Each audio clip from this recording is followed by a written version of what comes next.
Pestilus here. What you're about to watch is 3 any percent runs, one of each playable character in Birth by Sleep, just edited back to back to back, so that you can see all of them and everything BPS has to showcase. Thank you. Enjoy.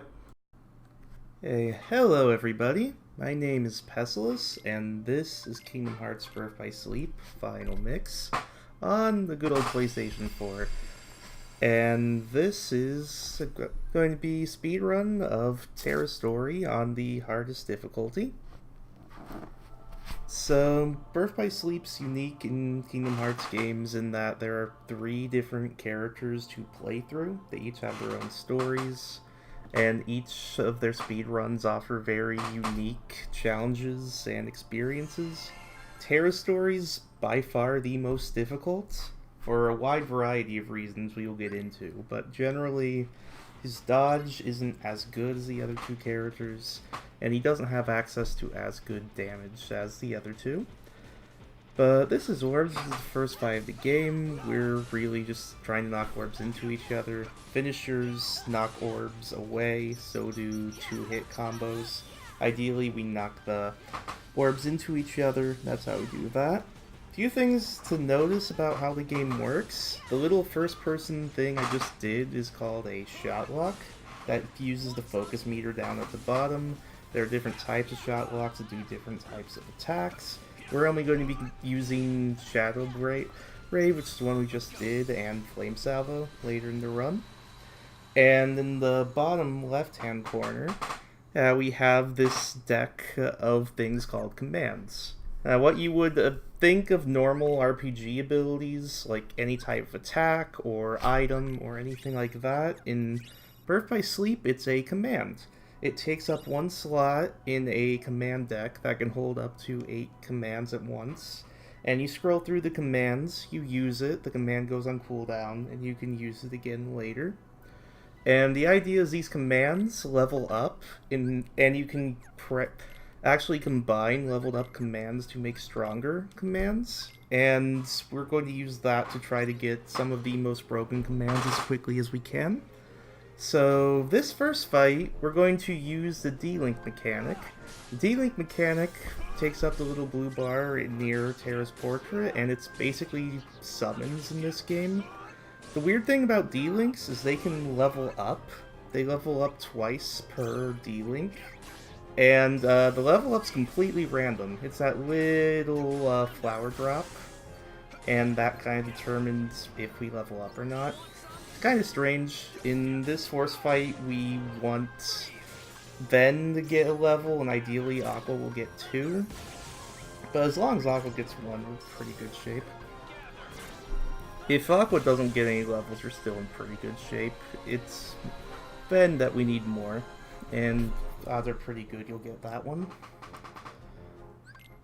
So I'm going to go pick up some chests. They're primarily going to have commands I'll sell later. I want to note that we equipped EXP0 earlier, before we even got in this world. EXP0, you only have access to it on crit, I believe, and it cancels your character's ability to get experience, so you're at level 1 the entirety of the run. But that's actually the fastest way to play both every character in this game except for Terra, just because EXP0 has this hidden property where finishers do extra damage based on the level of the world you are in. So it basically ensures that we're always at the damage floor, so we always do decent damage at any point in the game, and it also allows for some insane combinations later on. But again, we're just running around, doing story stuff, picking up a couple commands. If you slide dash off an enemy, you can dodge out of it. It's fast movement stuff. But here is the first boss in the game, good old Wheelmaster. The reason we wanted a level in Ven D-Link is because D-Links actually get passive abilities based on the levels that they get. Ven's passive ability is a attack haste. Literally you attack really, really quickly, as you can see here. So the ability to attack really quickly along with how many hits his finisher does lets us knock him over very quick. Get him to this phase where he's invincible, then he's going to charge, we get in front of it, hope that he stops like he did there, and then we just murder him. There's a couple different RNGs that he can give you based on if he runs into you. That's a pretty good RNG pattern.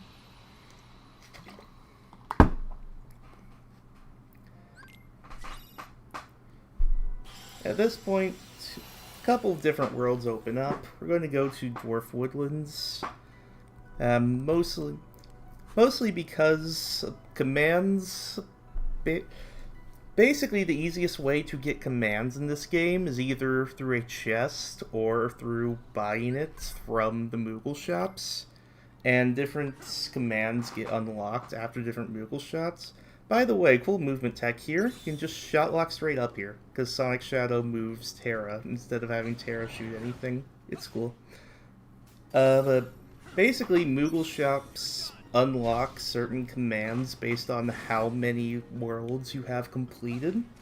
We really want to unlock Magnets and Thunders from the Moogle shops. Without Magnets and Thunders, doing Castle of Dreams just really sucks, so we would much rather do Dwarf Woodlands because we can get through it easier. So little sequence break, if you go up here and sliding dash over, you're not supposed to get this Vision Chest until you have High Jump and later abilities, but yeah, they didn't think about that for some reason. Going to do a menu where I equip some more commands. On Crit, you have access to 6 command slots at the start, so I'm just filling it up to level commands up a little bit. And now in this Force fight, we get to see just how powerful Aqua D-Link is. Aqua D-Link gives us access to Magnera and Thundara. Magnet Thunder is just an incredibly potent ability in this game. See, I was trying to get Aqua level 2 and screwed up a bit there. Like, the Magnet Thunder, it just, with the combination of that and EXP0, since they're both finishers, it just destroys people really quickly. And the thing about commands in this game is that if you use a command in a D-Link, you can leave the D-Link, get enough blue orbs to re-enter the D-Link, and if you do that, you can quickly cast a Magnet, cast a Thunder, revert, get back into D-Link, and then the Magnet and Thunder are no longer on cooldown. So that allows us to do some really cool things where you just spam like crazy, as long as you know the type of enemies you need to be looking out for to get those blue orbs. So we got Aqua D-Link level 2, which is very good for this fight coming up. We're just going to make our way over. There's a lot of small movement stuff you can do with Terra because his dodge is very weird. But anyway, this is Magic Mirror. So, Magic Mirror is a very strange fight. Essentially, what we have to do first is hit him, I believe, 8 times, and then he will fall over. Go and hit him 3 times there, go into Aqua D-Link, start spamming some abilities, which will make him fall over. Then, once he falls over, we have to see what he does. This is the best RNG pattern. We want to see him fly up in the air. Then we get here, we use our finisher, and the finisher holds the face in place for for an extended period of time so that he gets hit by the Mind Square more than once. That means if we look at his health now, it went from over a full bar to practically nothing. A perfect fight would be he just goes up in the air immediately and you kill him without him getting a chance to do any attacks back, but that's very difficult to do, and it's RNG if he goes up in the air immediately or not. He'll always do it eventually, though. So, menu time. We're going to sell everything that we have at this point, except Stun Edge and Zero Gravity. We got the Stun Edge at the start of the game. Zero Gravity we got in a chest. We're going to buy 2 Fires, 2 Thunders, a Cure, 2 Magnets, and 2 Binds. Basically, none of these commands for the command itself, but for stuff that we can meld with it later. We're going to equip our Magnet Thunders now, along with a Cure because we want to level up, and Flame Salvo, which is a new shot lock. You'll see that used very prominently later on, as we go into Castle of Dreams. So, the music's very, very sad here. I don't know why. We roll with it. But these floods are a pain in the butt. Floods act a lot like shadows in the first Kingdom Hearts. They like to go underground, be a real nuisance sometimes. But Magnet Thunder is by far our best option against mob fights. Just because of how it allows us to control where the mobs are, and it kills them very quickly.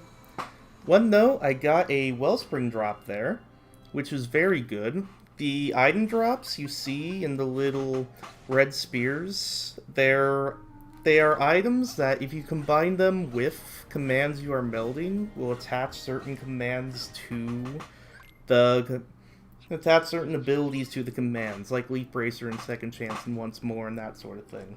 Wellspring gives us Once More. Getting that in a drop means we don't have to get a chest, which means it saves about 8 seconds. You can see Flood being annoying here. This is Cinderella Escort. Essentially, Cinderella walks forward whenever there's not enemies standing in front of her. So our whole objective here is just to try to clear out the enemies the best that we can, and make her path clear for as much of this run through the room as we can.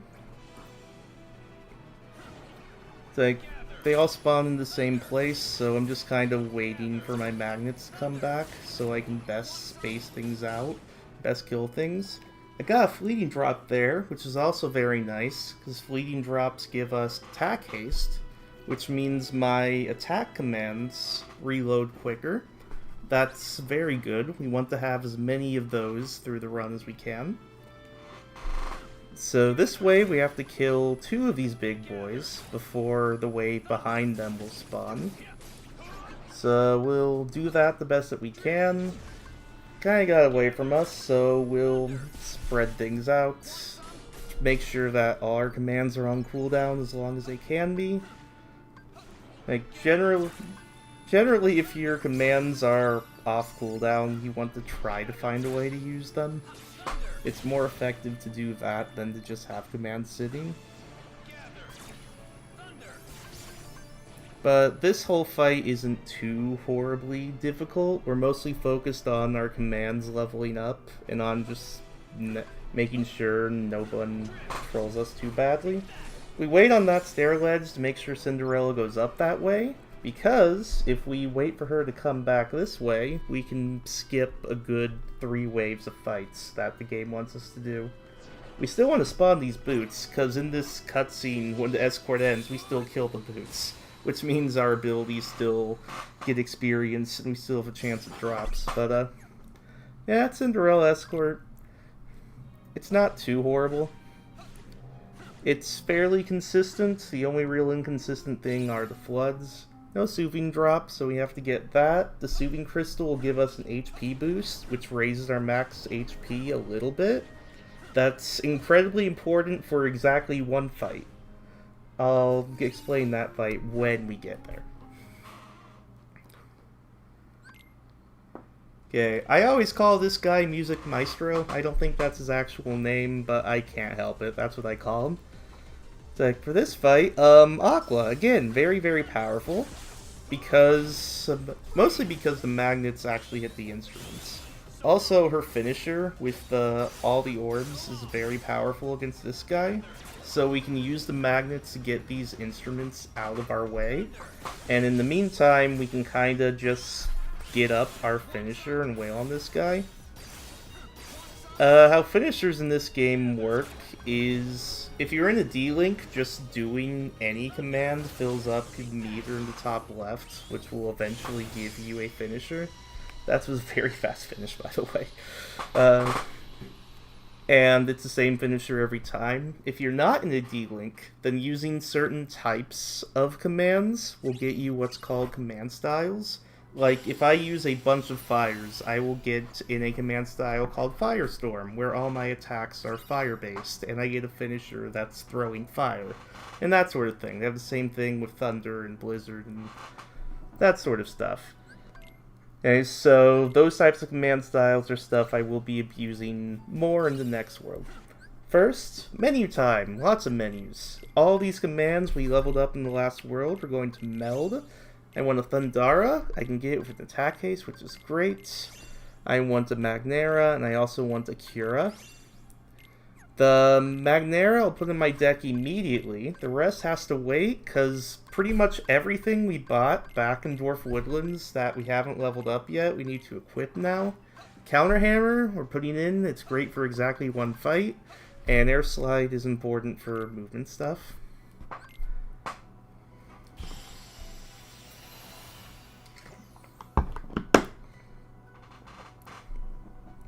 Another peculiarity of this run is you'll notice I will never change my Keyblade.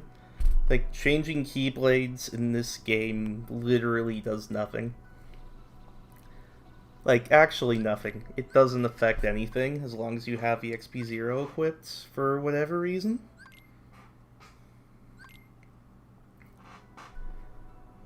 So you have to fly around, do some more story stuff. Nothing too taxing. And now we get into one of the harder force fights in this game. This one's hard because we only have the one Magnera in our deck, which means we're going to have to get kinda crafty in order to control these mobs to the best of our ability. So we're going to start with Aqua, pop the Mine Square, which puts these little mines on the ground. Okay, that actually killed the whole wave, which is very, very good. That means we can quickly dispatch of these next couple waves without much of a problem. Aqua's finisher can kill a couple of these guys. We need 2 of these guys killed for the next wave to spawn. Got hit out of my attack, which is unfortunate. And now the last wave will eventually come in my magnet, and that's a pretty good fight other than that guy not dying. I'm not sure how he didn't die, but you know, these things happen.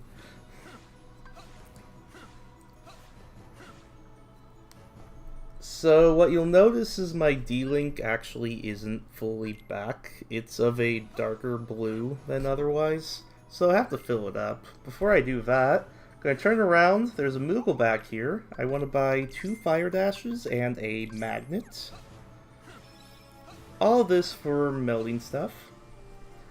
And I need to kill a couple Floods because they drop little blue orbs to get my D-Link back.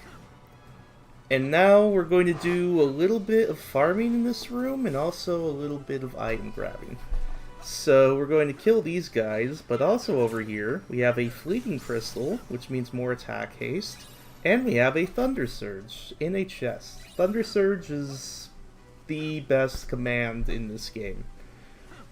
Like, for a lot of reasons. It hits things multiple times, it gives you a lot of iframes, it does a good amount of damage, it's very good.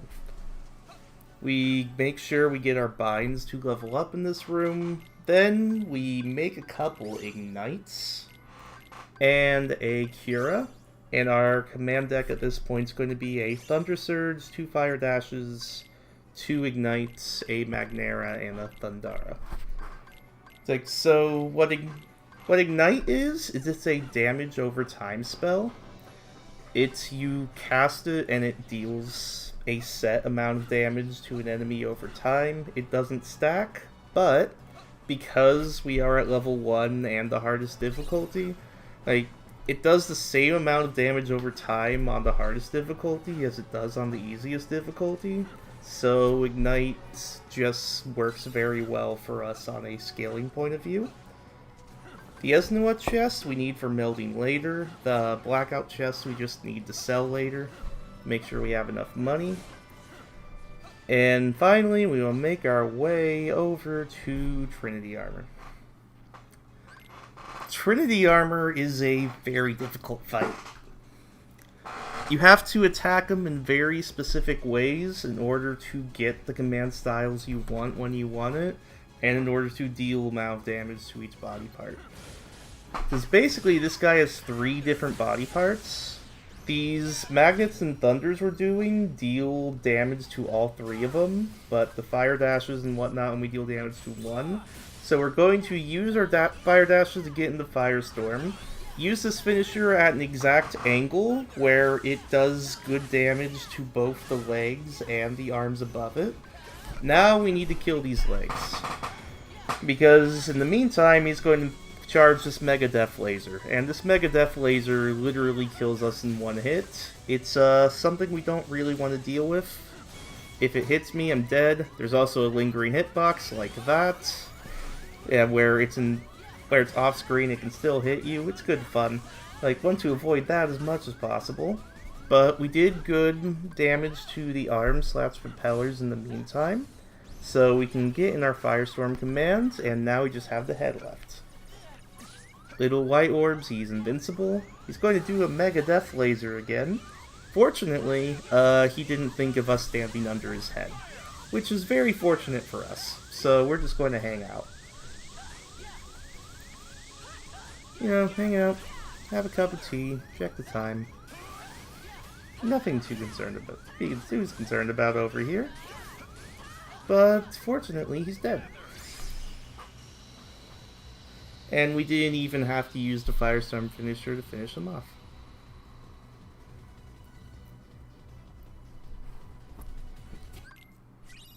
That if you so much as do a Firestorm finisher in a wrong place in that fight, it becomes very hectic very quickly. So D-Links pull you to the ground, just like that. So we're going to use Ven D-Link for just a little bit of movement. Like I said, if you hit an enemy with a sliding dash or a fire dash, you can immediately dodge out of the dash, which makes that the fastest way to move in this game. You just have to know where and when to do these dashes, and even then, it sometimes doesn't want to work. But our next boss is all the way over here, so we just gotta make our way through. Great thing about being on level 1, they don't have to worry about any real grinding of any kind. That fire chest is just for selling. We need a bunch of commands to sell to get what we need in the endgame. Say hello to Brig. You'll notice he doesn't have a scar or an eye patch. That's kind of what we're here to do. Anyway, he's just like KH2. He's going to go up here, shoot some things at us. You don't have to block it. We can just whack it back at him. It's pretty neat. His whole thing is he's going to shoot at us, and we're going to ignite him back. So he starts on the ground. We can use the Thunder Surge when he charges up. And basically, he shoots, we ignite. He has a little glitch where he did there, where you will ignite him, and he doesn't take any damage, and he does the shooting animation, but doesn't shoot anything, which is a pain for obvious reasons, but not a lot that can be done. And he's going to come back down, do this a couple more times. After he shoots at you, both hanging upside down and on the ground, he will go in the middle and spin around you. A couple ways to interrupt it. You just have to hit him. The best way is if you can get an ignite off like that, and it can damage him while he's up there shooting at you. But yeah, that's the Brig fight. Assuming that the blocking goes well, it's not a horribly difficult fight, but it is a very, very, looking for the right word. It's not necessarily a difficult fight, but you cannot make a mistake. If you make a single mistake in that fight, he will murder you for it. And that's kind of the nature of it. But Radiant Garden, for all 3 characters, kind of signifies the halfway point in the game. It's where all 3 of them come together, they meet up, like their stories converge, then they split apart again. We have 3 worlds unlock after that. So the one we're going to go to first is Disney Town, because Disney Town is pure mini games, and we want to get that out of the way. So I The magnet I bought earlier, I'm going to put it in my deck now because I just unlocked the space in my deck to do so. I could only have 7 before. And welcome to Kingdom Carts. You can have a little boost for like Mario Kart and everything. And yeah, this is 2 minutes of racing around. It's a good time. The only real tech here is if you press and hold square and move your analog stick, you can very quickly change directions without losing a lot of speed, like that. These racers behind you have unbelievable rubber banding. No matter how far ahead you get, they'll just catch right back up until the last lap. And these tornadoes can hit you if you're not careful. They are a consistent cycle, so if you know what you're doing, you can avoid it without too many problems. But if you get hit by the tornadoes in the last lap, you lose the race, and then that's a couple minutes you're losing, because you have to do the race over again until you win it, and yeah, it's not fun. But basically we have to do this 5 times, take the shortcut, drift around a couple corners. A good rumbling racing is anything under 2 minutes. Typically, my best is a 158. 158 something or another. That means that I did my thing and didn't miss any cycles or anything. The only real thing of actual note is what I call the voice clip RNG. It's which one of these ducks catch up to you and which thing you hear them saying. Like, Later Alligator's my favorites. I know other people like don't mind me quite a bit. I don't think anyone likes the thing. It's not very fun. But the only other real thing of note in this world is that if you have your profile set up in a way where you only have one completed character, and it's a character you are not currently playing, then you only get one cutscene at the end of Disney Town. Less to skip, saves like 5 seconds. So we're on to Olympus Coliseum. Olympus Coliseum starts off with a pretty simple mob fight. We're just going to go around in a literal circle and magnet thunder people. You will notice that I'm intentionally slapping these guys with my Keyblade in between magnets and thunders. That's because, for whatever reason, magnets thunders in the PS4 version kill enemies so quickly that you literally level up your commands more if you just throw one Keyblade swing in there. Because otherwise they die so quickly from the 2 commands that they don't level up nearly as much. It's very, very strange. But the hitting thing with the thunder just ensures that everything is leveled up the way that we want it. So Hades will give us into 10 rounds. If we die here, we have to do it all again. It's a pain. Fortunately, none of the rounds are too bad, because Magnet Thunder against mobs is just incredibly powerful. The main thing we're looking for here is, 1, do we get any type of item drops? Like, do we get any commands we can sell, or do we get any pulsing crystals, or wellspring crystals, or anything like that? We have the wellspring, so that's cool. We're also looking for our commands to level up. We need our fire dashes to both be at level 3 at the end of this. And we also need our Flame Salvo to be level 4 at the end of this. Which we should have done enough grinding beforehand, that little bit of grinding that we did, that we shouldn't have an issue with that. That should be something that's well in hand for us. But pretty set patterns for when you get your magnet back, when you can get your thunder back. This guy's trolling me a bit, but what can you do?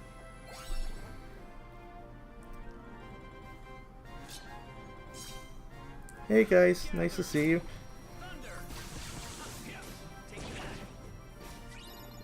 Yeah, there we got a pulsing crystal, which is great. because you need a pulsing crystal in order to get second chance, which is kind of necessary for the end of the game. In this run, because, you know, trying to go fast, I skipped the safety chest for pulsing. There's a chest in Castle of Dreams you can get for pulsing crystal that's like 5 seconds out of your way. That in any type of marathon setting I would absolutely grab. The Wellspring chest, you just depends on if you have it or not. And last wave, bunch of magnets and thunders kill them. Jellies are actually very scary. They can kill you quickly, but if you know what you're doing, not too bad. So, quick menu here, Stun Edge and Magnet. Remember that Stun Edge we had all the way back at the start? That's used for Magnera now. We're replacing our Fire Dashes with Cura, equipping our Magnera, and equipping Sonic Impact. Sonic Impact is attacked on Dash. It's not great, but we need it for movement. Welcome to Zack. Zack 1 is a deceptively difficult fight. Essentially, we're going to ignite and flame salvo him a couple of times to get some damage taking. Then we're going to go over to him, 2 hits, ignite, thunder, see if he attacks. He does, so run and thunder surge. Then we're going to hit him sometimes while we're in Firestorm. Kind of making sure our ignite is on him at all times. We want to see the little animation of fire around him. And essentially I'm trying to get him in this corner so my Firestorm finisher hits as much as possible. It didn't hit that much, which isn't great, but we'll make do. And essentially, at this point, we're just igniting and thunder surging until he dies.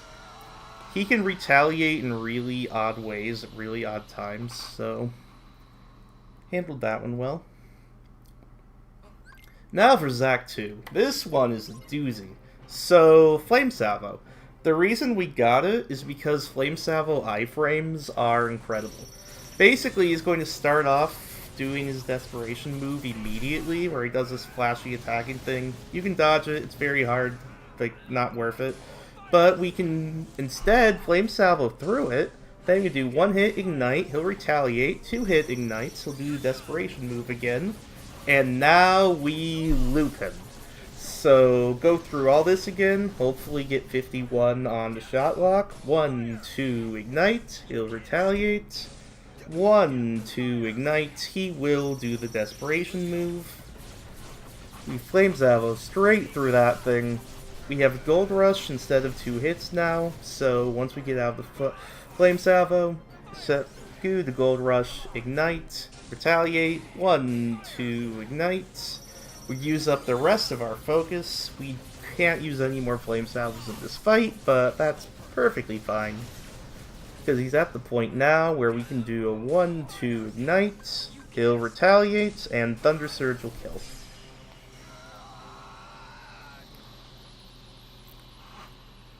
There was also a loop there with then D-Link. It's a lot slower, not as fun.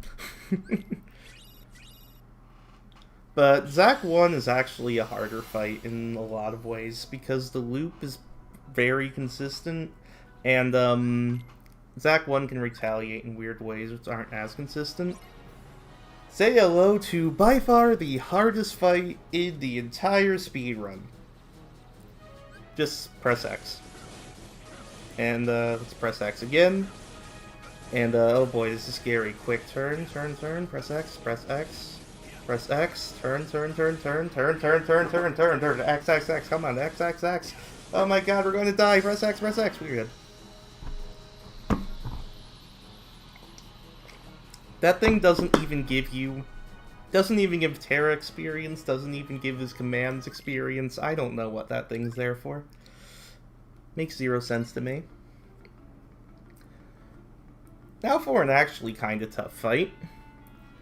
The spawns in this force fight are very weird, like in such a way where our magnets have to be positioned in weird ways to encompass as many guys as possible. Like, we're going to have a couple robotic guys on each side of the room, kind of trying to capture one and pray the other one gets captured at some point. Then the last wave will spawn, Hopefully it dies in the magnet. It didn't, but it was recovered pretty well. Those robot guys have little lasers that can snipe you from all the way across the room, so it's very important to get them in the magnets as quickly as possible. Otherwise they can be a right pain in the butt. So now we're on our way to the experiment fight here in good old Deep Space. We have to go out in actual space for a bit. And then we get to do cool movement tech. If we needed a wellspring chest, it's over there. We don't need it. So we're going to go up to this wall, do Cinderella D-Link, jump, lock on, Enchanted Step, and it pulls us all the way up. Like, we just gained the ability to fly for a minute. Don't ask me why. That fleeting crystals good for attack haste stuff. Because attack haste, like I said, are good to have for the end of the game. And now we're going to make our way to Sparky, as I like to call him. So, Sparky here has a couple types of attacks. He likes to charge at us, like this. He'll do it 2 times. And he likes to go on the ground and do this AoE thunder thing, which just deals a crap ton of damage. There it is. If you get hit by his AoE thing like that, then you just instantly die. One shot, nothing you can do about it, so I am keeping my distance from the little electric rodent. Essentially, we're just trying to get his health down at a safe distance as much as possible. Mostly Ignite stuff. But most of the time he's going to head into these guns. We can't do anything about these guns. We can attack the guns, but we can't deal any real damage to them. And these guns kill us in 2 hits, and 1 hit typically staggers you. So you almost always get hit again. So yeah, it's not a lot of fun. We don't want to deal with it. On the lower difficulties in the beginner run, you just destroy the guns with reckless abandon, and Sparky pops out, and it's no big deal. On crit, like, nothing we can do. You just kind of have to put up with it. Run in the circle, you won't get hit. Pops back out. He has this attack, which is new. Otherwise, his attacks are the same, but he does it more often. Like, he'll charge 3 times instead of 2 sort of thing. But he's just going to throw these at us, and we can use a Thunder Surge to finish him off.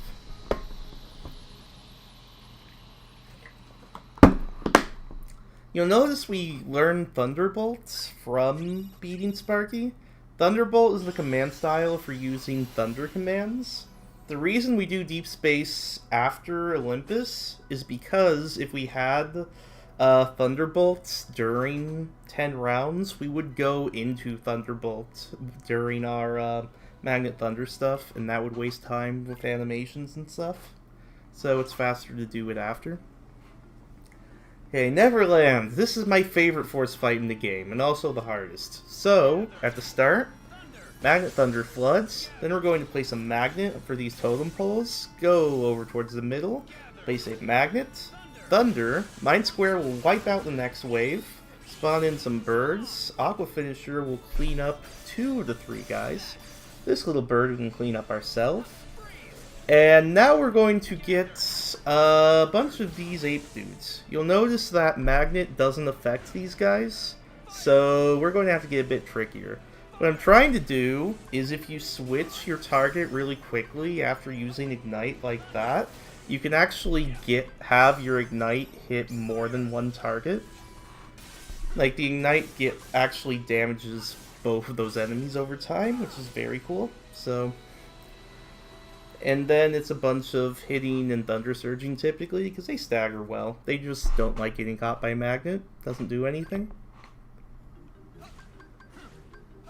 It's the last we have to deal with those ape guys, though. So, last shopping trip of the game, I'm selling every command that I don't need, essentially. Which, I got a decent amount of drops, so that's not that big a deal in this case. And now I'm going to buy 3 Thunder Surges and a block. You know I said Thunder Surge is the best command in the game? You will get a good chance to see why. In the meantime, we're just going to make our way over. The Sonic Impact we equipped it in Neverland, or in OC, was specifically for that movement, and for the movement in the next room, because it destroys these rocks. The rocks just don't want to die for the most part otherwise. And a Sonic Impact can also do some neat movement in this room, where when you fall into water, you kinda come out like that. It's kinda neat. Basically, Sonic Impact is only for movement in this world. And now, we come upon the true villain of this entire video game. Peter Pan. The information says put him in his place. That's exactly what we're going to do. It just so happens that his place is the entrance of this cave, opposite where we're looking. So we're just going to put 7 knights on him for good measure, then go into Vendee-Link, stick him over in his place by the cave entrance, and just wail on him. I'm doing 2 hits in the middle of it because that gets you the actual finisher quicker than doing full combos. But yeah, his place is over by the entrance, nice and easy.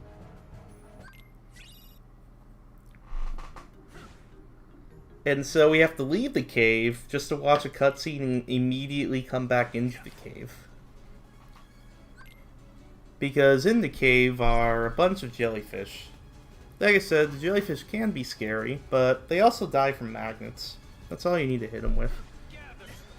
He hit me out of my magnet, which sucks, but what can you do? Pick up a bunch of these blue orbs so we can get D-Link back and go into Aqua. We lost our D-Link for going into Ven.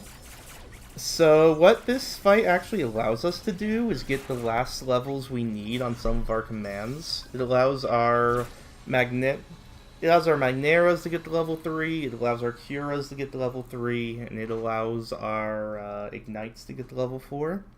Which is all necessary to make the final deck that we need to make for the final fights.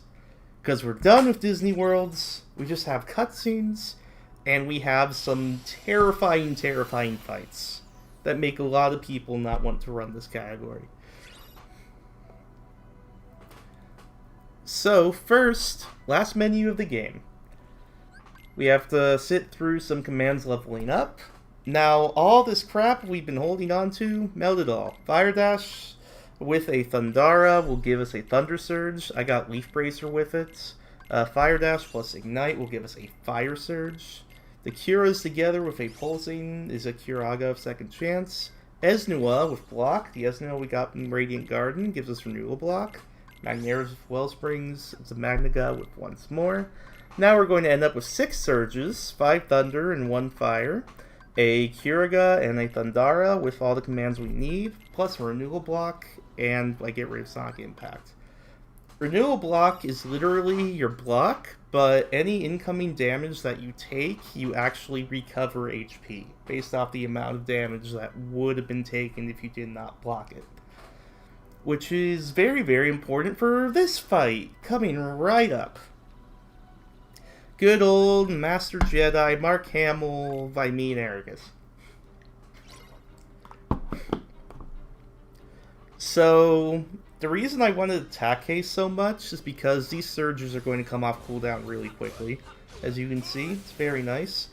This fight is essentially I'm trying to loop him. So I want to hit him with surges, then he's going to hit me.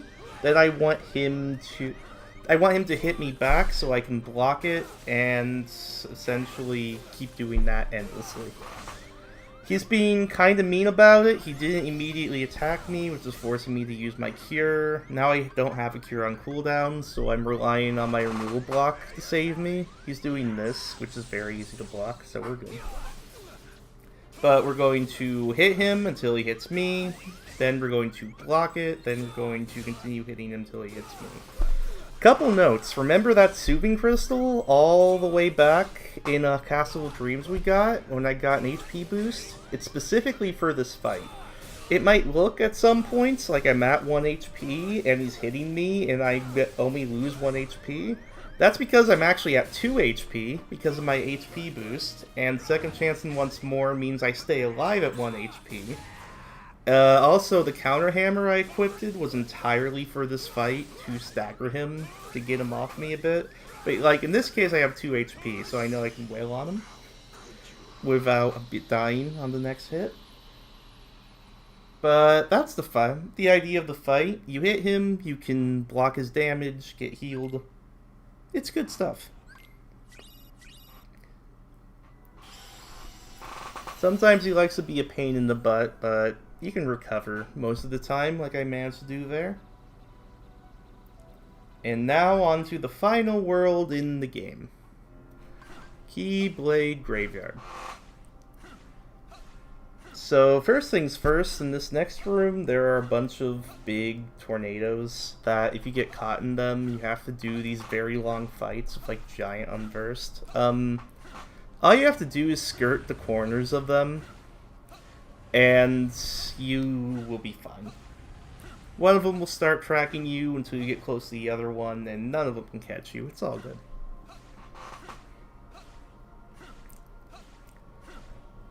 But onward to the final boss rush.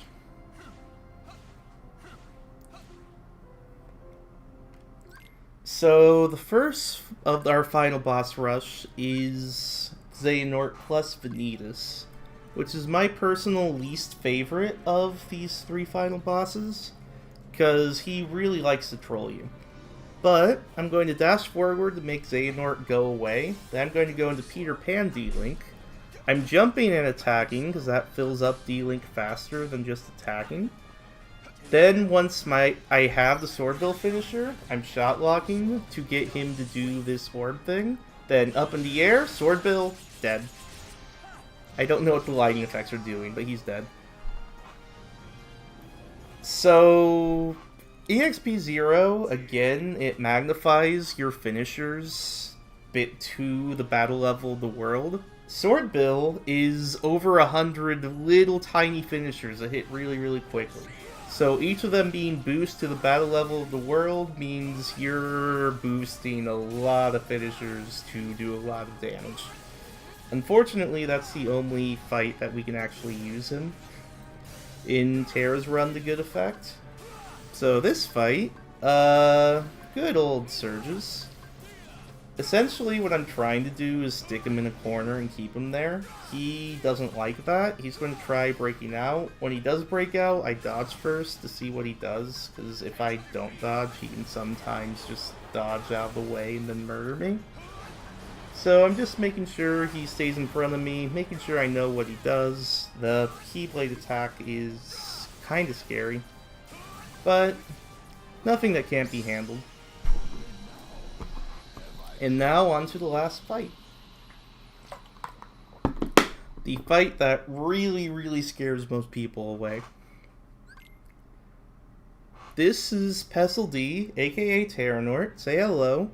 He just took charge of our body, so we're a disembodied armor, basically. And the idea is he takes attacks that we have. This is ours Arcanum. We can use Thunder Surges to kind of mess with it. You know how I said Thunder Surges are the best ability in the game? Reason for that is, one, the Thunder Surge hits multiple times, as long as you're just on him while it's going on. And number two, it's giving us enough iframes that as he's doing all these attacks, we're hitting him 3 times at least each, and we're also not getting any damage dealt to us in return.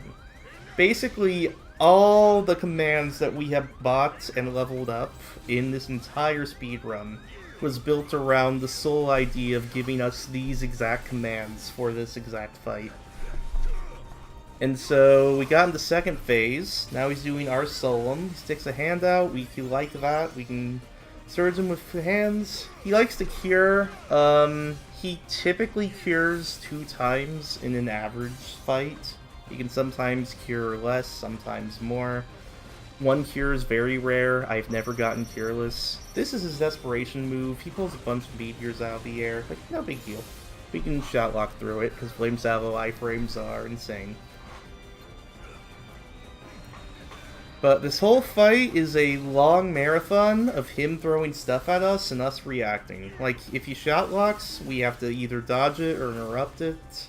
If he does the R's attack, we have to punish it at the exact right timings to make sure we're not getting hit.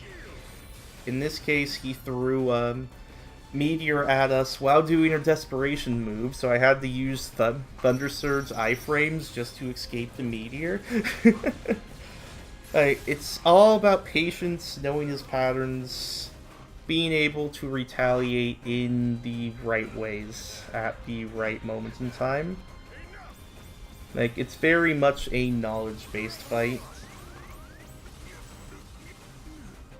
So, you can wait that shot lock out and hit him with a lot of them. Does a lot of damage. It's pretty cool.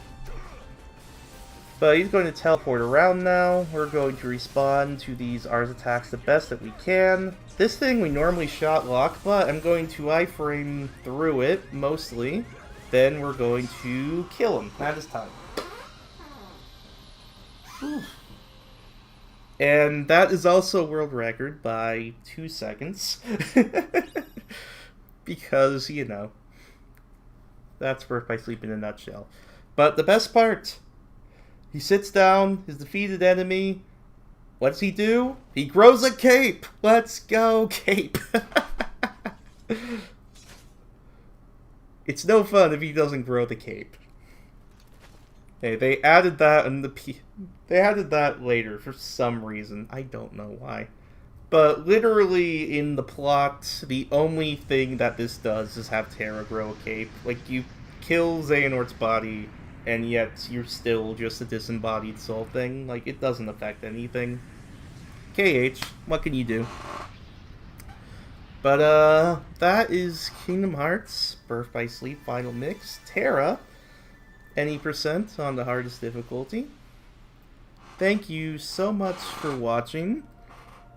Whoever this might be, or for whatever reason, as always, I appreciate your time. Hope you enjoyed, and I hope that you have an awesome day, whoever you are. Thanks. Take care. Hey. Hello, everybody. My name is Pessilus, and this is Kingdom Hearts Birth by Sleep Final Mix on the PlayStation 4. And this is going to be a speedrun of Ventus's story on the highest difficulty. And BBS, it's a Game Arts game originally released on the PSP. The whole conceit is there are 3 characters with unique campaigns you can play through. And this is going to be Ventus's. Ven's specialization as a character, he's kind of the middleman. Like, Terra's known for brute force, Aqua's known for magic. Ven, he can kind of do a little bit of both. But jumping right into this, we have orbs. All 3 characters' campaigns start with orbs, and Ven actually has the best starting position in orbs. Because you can see the other 2 characters are in the middle of these things, but Ven is off and away, so we can use our shot lock, which puts us in a little first-person mode, and take advantage to really blow up some orbs without much difficulty. And this whole fight, we're just trying to use finishers or commands to knock orbs into each other. And then when that doesn't work, we have Flame Salvo. Flame Salvo is the shot lock Ven starts with. It's the best shot lock in the game. Or at least the best non-endgame super mega shot lock you can get. So it's very, very good. We're going to be using it quite a bit. Ven's story also has a lot of cutscenes, so we're going to be skipping quite a few of those moving forward. But to start off with, Ven's only option is to go to Dwarf Woodlands, the Snow White world. So we're going to head on over there, grab this chest before we go anywhere, and do a few menuing things to get ourselves set up properly. First thing we're going to do is, you can see our command deck here. Right? Commands are how in Birth by Sleep you do basically anything. They're your abilities, they're your items, they're your magic, they're everything. And so we just sold a couple commands we didn't want to buy some ethers, and we set up a sliding dash. That's what that looks like. It's great for movement and stuff. And so that we can go on this old dwarf minigame, which is a heck of a lot of fun. These dwarfs are hiding in boxes, and there's a really specific way to go about trying to take care of it. Like Strike Raid Sliding Dash takes care of that first dwarf without many problems. Then when you do and build up your meter in the top left of the command deck, you get into command styles that look like this, based on the type of attack you used. Fever Pitch is very good for Ven. So we can get in there, do some damage. That Strike Raid hit not just that box, but the other box. So I can sliding dash straight in without any real problems. And then there's two more over here. The best way to do this one is Strike Raid, Arrow, and then exactly 3 Shot Lock, so that it'll break, and then the minecart cycle will come rolling around, and we can use the finisher to get rid of things. That's a very fancy specific strats to kind of throw at the beginning of the speedrun, but it shows most of what BBS and this run in particular are all about. It's how can we get commands that are going to help us do all sorts of crazy stuff like this early on, and how can we use them to our advantage as early as we can. A lot of these commands we're going to find in chests and stuff. Like, we found a bunch of ethers there already, bought a couple, so take advantage where we can. We got Mini in a chest, which we're about to equip now with the ethers. Mini shrinks enemies to where you can literally stomp on them and they just die, and it's hilarious, and I wish it was used in more than just this fight. This is Snow White Escort. Just Snow White stops moving when there are enemies in front of her, so our whole goal is just to make sure there aren't any enemies in front of her. Like, we skip, and there's these trees you can see over in the background that get really angry and like want to stop you, but we were able to skip that tree back there. This tree, we wait half a second when doing the reaction command to try to get both trees at once. Didn't succeed all that well. I got a Wellspring drop. I'll get back to that thought in a little bit, but keep that in mind. But we're going through. I have the Fever Pit's finisher because I filled up the bar on the top left, and I can use that to kill some dudes. If you stop Snow White here for half a second, it'll make sure that this little cyclone stops both trees. And this escort is very much know where the enemies are going to spawn in and get rid of them as needed. It's very much what this is all about.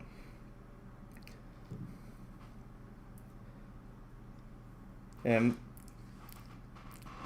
I'm going to go a bit more into like commands leveling up and drops and stuff in the world after this, because there's a lot of setup we have to do. But just know this whole run is how do we get commands, how do we make them as good as possible, like how do we get everything that we need in specific scenarios.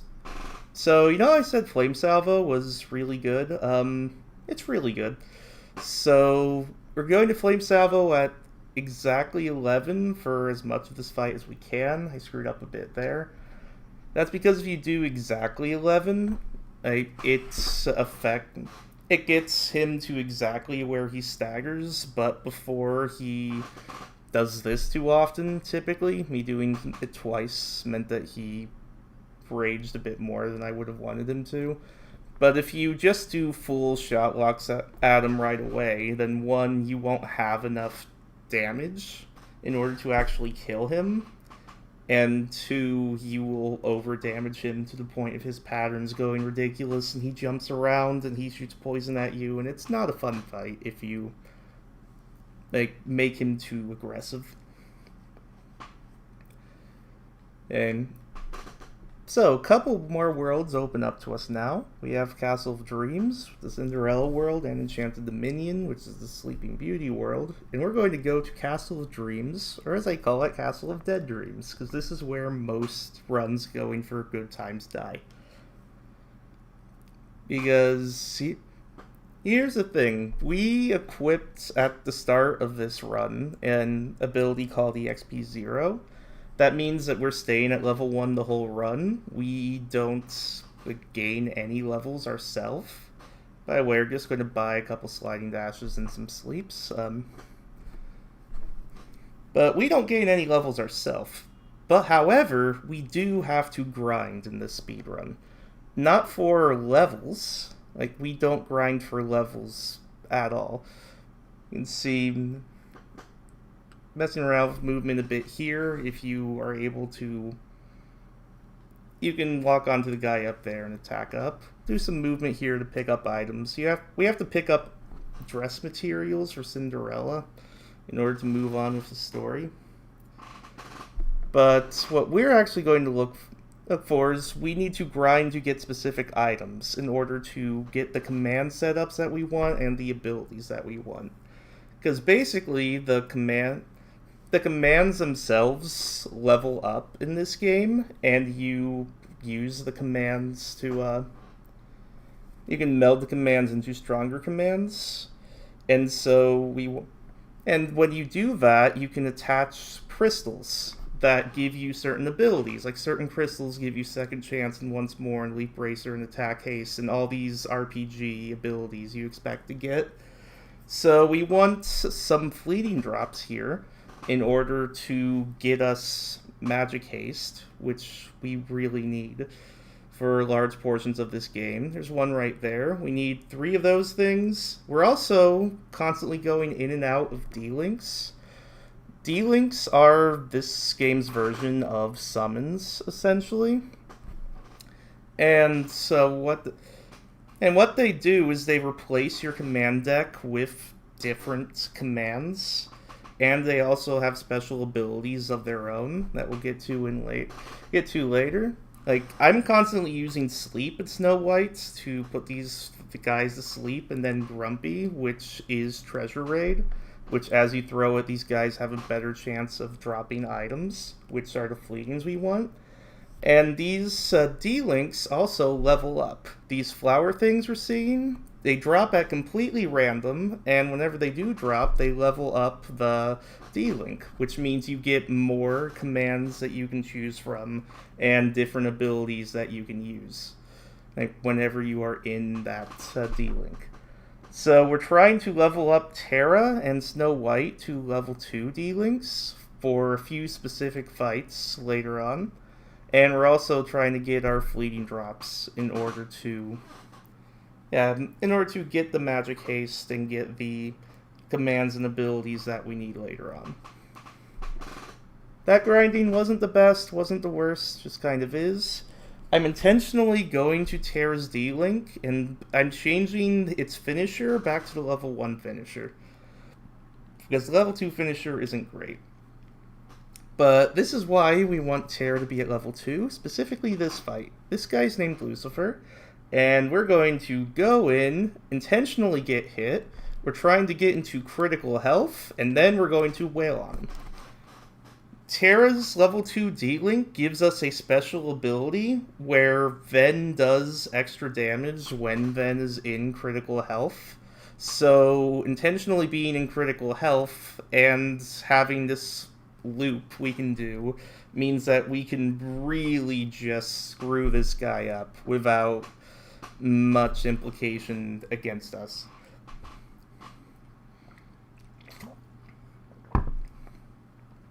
And it's those type of abilities that are really important that we're going to be taking advantage of throughout the run. Like, Ventus loves D-Links. We will use a really good amount of them throughout this entire run, and they lead to some really cool strats. Yay. Enchanted Dominion here. It's going to start off with a whole bunch of movements.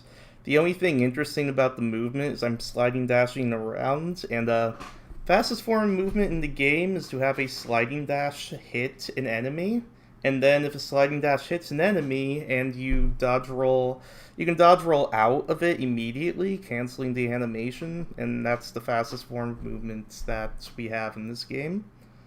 Which I'm failing a couple, but it's fine. But a whole bunch of walking here. Enchanted Dominion is the scariest world in this run, to be completely honest. It only has 2 fights, but those fights are incredibly scary, and there's a lot that can go horribly wrong. Okay, the first fight you're going to see is we're going to go up against Maleficent's goons, which are the little pig bird guys from the Sleeping Beauty movie. And those guys are the scariest enemy in this entire video game. Because we're on the hardest difficulty, which means they hit like a truck. And also, these short guys don't have much of a telegraph for their attacks. So they attack you really, really fast, and they hit you really, really hard. And that's a very scary combination to go up against. And this whole first fight we have to do is a ton of them. So we're going to go into Terra's D-Link because Sonic Blade allows us to hit multiple guys at once, sliding around quite a bit. The finisher can also kill multiple goons if you are able to aim it in a productive manner. And this allows us to kind of go in and out, picking goons off without putting ourselves in too much harm's way. However, this is a very scary strat because the goons can still definitely hit you, and then there's what's going on right now. I'm not hitting block.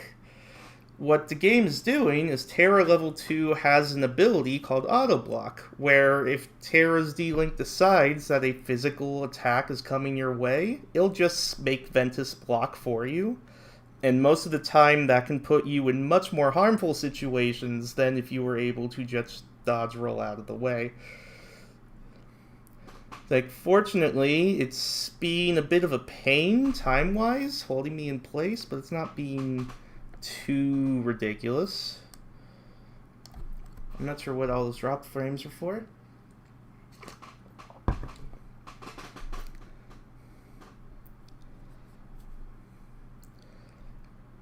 But yeah, that fight can be incredibly scary. We have some more movements. There are magic portals. Like, gimmick is it's a maze to get you lost. The key to any maze in any KH game is you always go straight. Speaking of straight, I want this chest right here.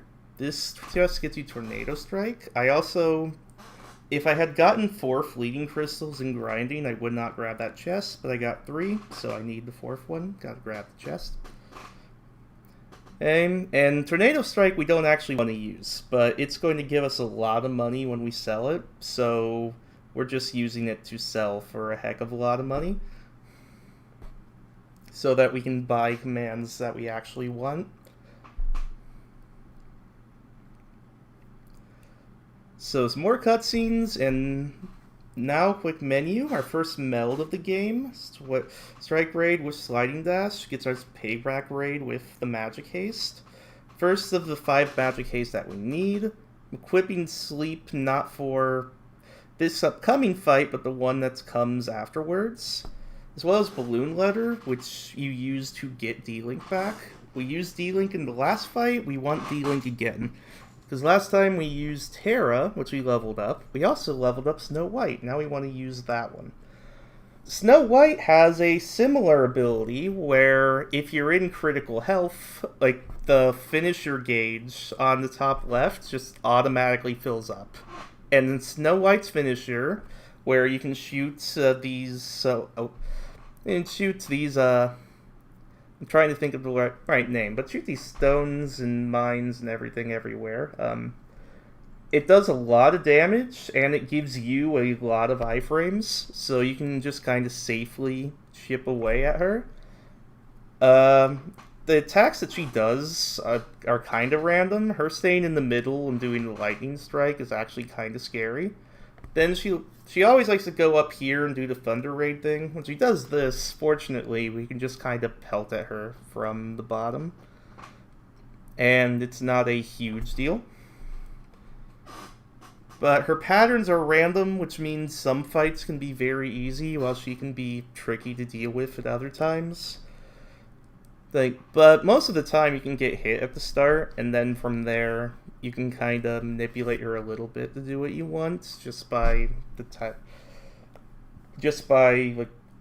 hitting her that initial time. But that's one of the scarier worlds in the run. A lot that can go wrong there. A lot of runs will die at that point. Now on to Vanitas. Vanitas is a pain in the butt. Like, massive pain. He's gonna show up a couple times. But first things first, we gotta die. That was easy. And the story only moves on if you do a set amount of damage to him or if you die. So that's kind of the best option we got. It's like, now, on to the actual fight.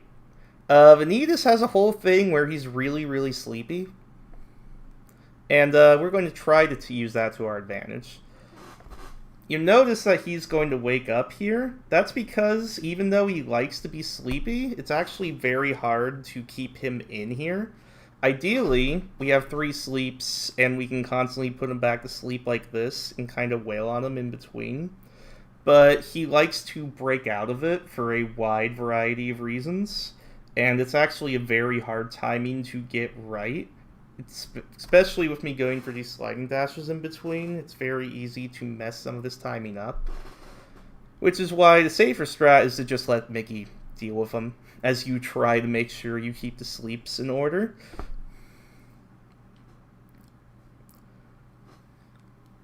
It's a cool strat, but if you hit the initial sleep, essentially, you hit the first sleep that you got, then you're good. You're in pretty good shape. If you don't, then it's full-on panic mode. How are we going to get this guy to go to bed? You know, just like real life. So, moving right along to Radiant Garden. Cinderella, Enchanted Step, remember this later? Enchanted Step, just, if you lock on to anything above you, it lets you fly really high in the air. Remember that. That comes back later. So, at the start of the run, I said I got a Wellspring Crystal, and we'll get back to that. In this room, if I did not get a Wellspring Crystal, I would have to go all the way to the right of the room to get a chest that has one. Wellspring Crystal we need in order to get once more. And once more, it allows us to survive off of a combo that would normally kill us. It leaves us on 1 hit instead, which is very important. Without that, it's a very scary, very, very scary game. So here, sell our sleeps and a whole bunch of stuff we're not using. We're buying a bunch of magnets, a bunch of thunders, and exactly 1 fire. Magnets, thunders are our best way to deal with mob fights in this game.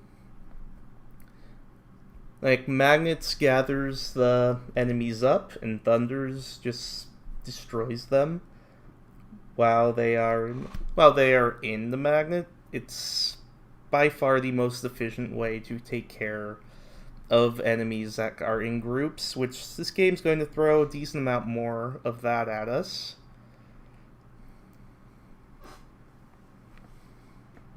So we're going to just go around this little area, do a tiny bit of level grinding for our commands. Again, we don't level up, the commands do. So I'm also going to get Counter Rush, which is a nice ability to have. We'll use that in the final fight, all the way at that point.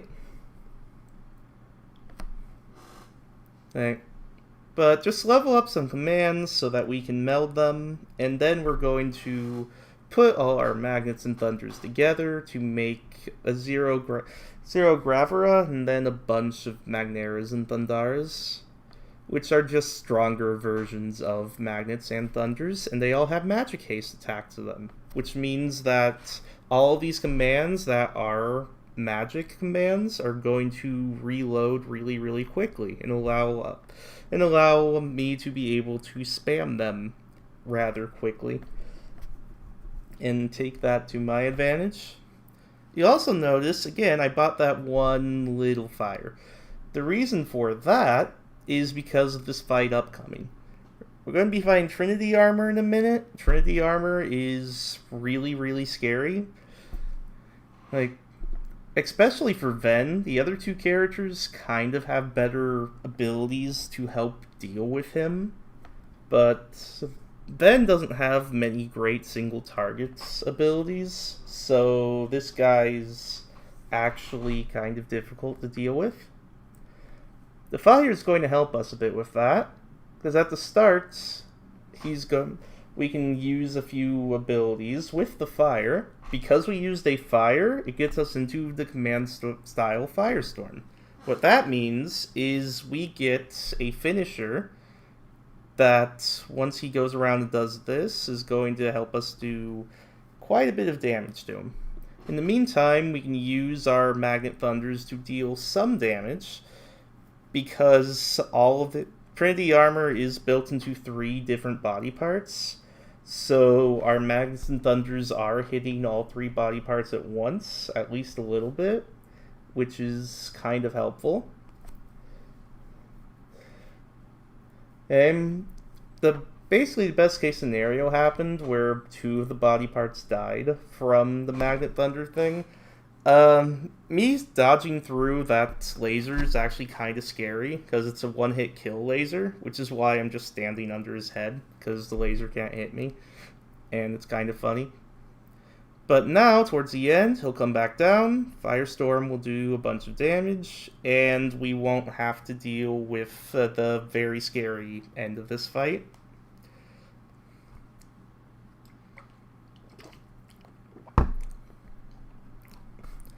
Much easier fight with the other 2 characters for a lot of reasons. Like, there's just a lot that could go wrong. If you miss one dodge in that fight as Ven, you're dead. So, moving right along, you probably would have noticed I'm still using Ven's starting Keyblade. That's because none of the other Keyblades do anything. Like, literally nothing. There's no point equipping one of them. D-Link pulls you straight to the ground. Gravity doesn't exist with them. It's great. And that means we can use our sliding dashes to good use.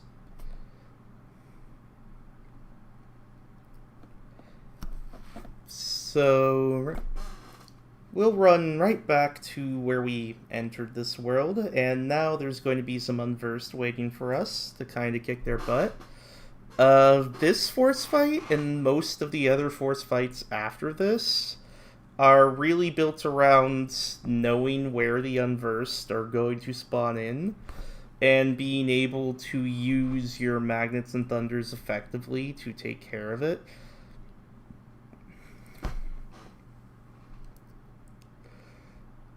Like we can take care of those guys, these guys will rush in, and now a new wave will spawn after that, and they can die in a Thunder and a Zero Grav.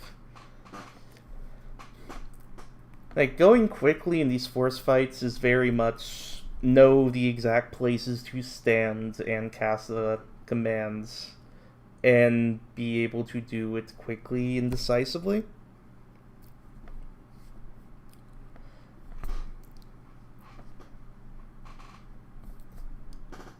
So, we really like Mickey D-Link for movement, just because it has 2 sliding dashes.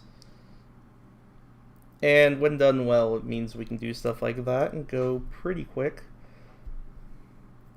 But that's the end of Radiant Garden.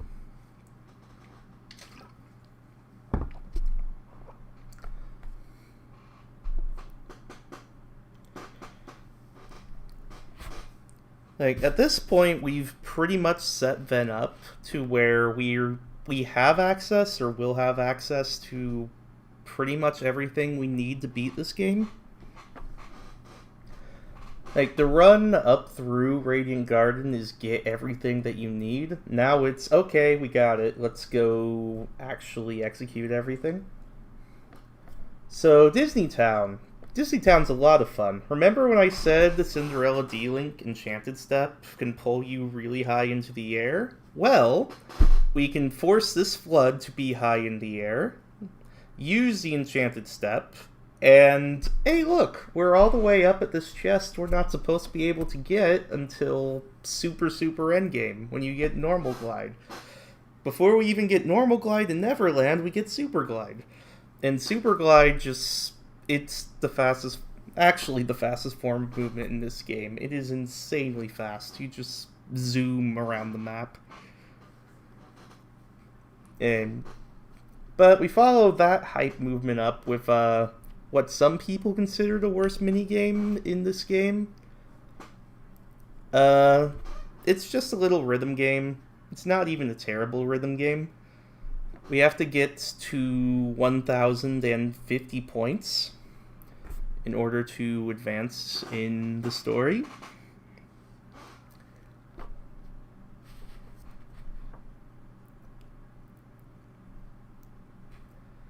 I wish I could say there was a lot more to it.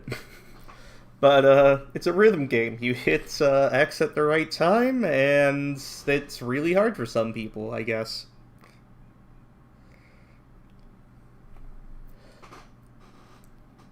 I mean, it actually is in time pretty well with the music, so... It's a nice little respite. And I intentionally lose once I have my score, so that the little bonus score goes by slightly quicker. Because it does show you the top of the ice cream, so if they're lower, it's slightly quicker.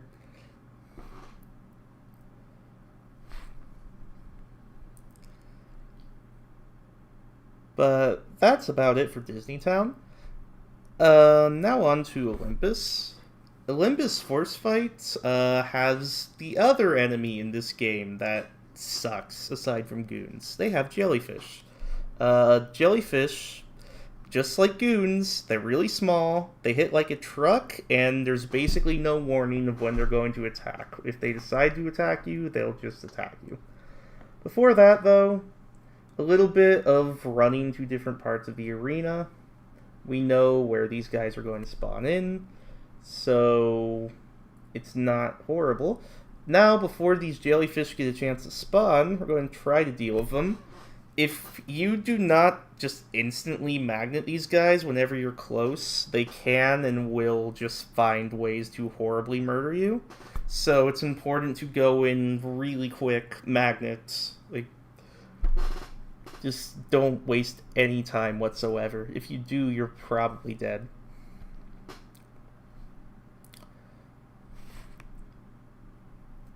Right.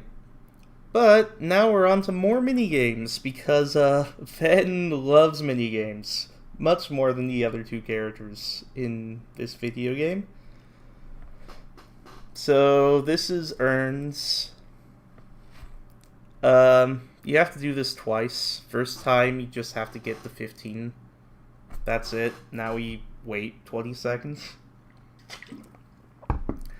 And the second time, you have to beat Hercules. Just have a higher score than him. And it's hard to lose to Hercules, although sometimes he just goes Super Saiyan. And it's like, hey Herc, I don't know what I did. But most of the time, it's not a big deal. You just, get on some barrels, roll around as if it's a yarn ball, throw some explosive barrels at pots, and that's all there really is to say about it.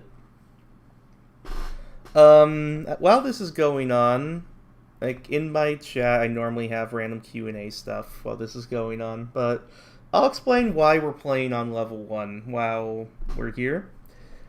So, EXP 0 in this game, which stops you from getting any experience and stay at level 1, has some very weird, rare properties. Well, not rare. It has a weird property in this game where it essentially boosts any finishers that the characters do to the battle level of the world. So even though you're level 1, if you do a attack that is a finisher in the last world of the game, like that finisher will be boosted to do the damage that is at the battle level of the final world. So battle level of the final world is like 20, I think.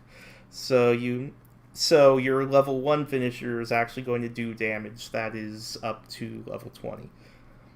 And that is really good because on crit where you don't level up, you do really bad damage unless you actually grind to get levels. So it allows us to not really worry about level grinding. And B, it's something we can exploit quite a bit because it's every individual finisher, meaning that if we use attacks that have a lot of finishers, then we can do a lot of damage. For example, the magnets we use is a finisher, the thunder we use is a finisher, and the enemies take finisher damage from the magnets, from the magnet itself, along with the thunder when the thunder's being cast. So the reason these things blow up so quickly is because they're being hit by two or three different finishers, like one after the other. So that allows us to take care of mob fights really quickly. There are also D-links and other stuff that we can use later on in the game that allow us to do a lot of finishers very quickly. And since each individual finisher is being boosted in damage, well, there's a lot we can do there. So, last shopping of the game, I believe. I'm going to buy Esnua, Ignite, Confuse, and Block. And the Balloon Letter. Very little of that do we intend to actually use.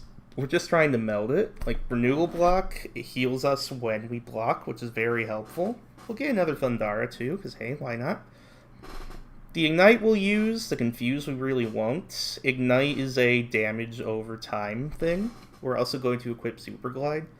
Ignite's just a basic damage over time command. You cast it, it hits a single target, it does a set amount of damage over time, which is very helpful on crit because it does the same amount of damage on crit as it does on beginner, which is nice. Jelly Shades. Did I mention how much I hate these guys? The good news is you can magnet them, and that's all you have to do when they blow up. This is also the fight you're not allowed to dodge roll, because if you hit square and Hercules wants to team up with you, you're going to hate your life. It's just really long, not very fun animations. It's all sorts of stuff that you don't want to do.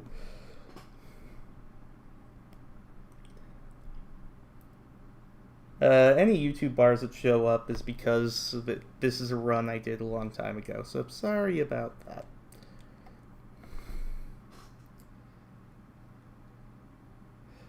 Okay, so my least favorite part of Ventus's run, right here, this guy. They decided it'd be fun if they put a minigame with a boss that can actually murder you. And since we're on crit and on level 1, holy crap, can this guy murder us? So the triangle command, our charge, is the best way we have to deal damage. And we just have to kind of use that while looking for the attacks that this guy can do to us. And, yeah, ideally he doesn't attack us that much. And ideally we don't have to worry about it too much, but it's pretty scary. I've died to that fight more than I want to admit. So there's what Super Glide looks like. We're grabbing a Pulsing because we need it to get second chance. Can't skip this cutscene. Why? I have no idea. Could not tell you. So, this is one of the more complex and interesting force fights in the game. Because, yes, it's going to start out with some Magnet Thunder stuff. But then we're going to get into a brand new command style Ven has, called Wingblade, which is also the coolest command style in this game, at me. And Wingblade's finisher is this huge explosive thing, and it's pretty cool. So what we're trying to do is get that finisher while getting everything into positions where the magnets can murder it.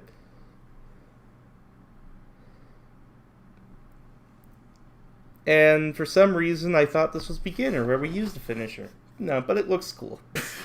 And because Wing Blade looks cool, that makes it the best force fight.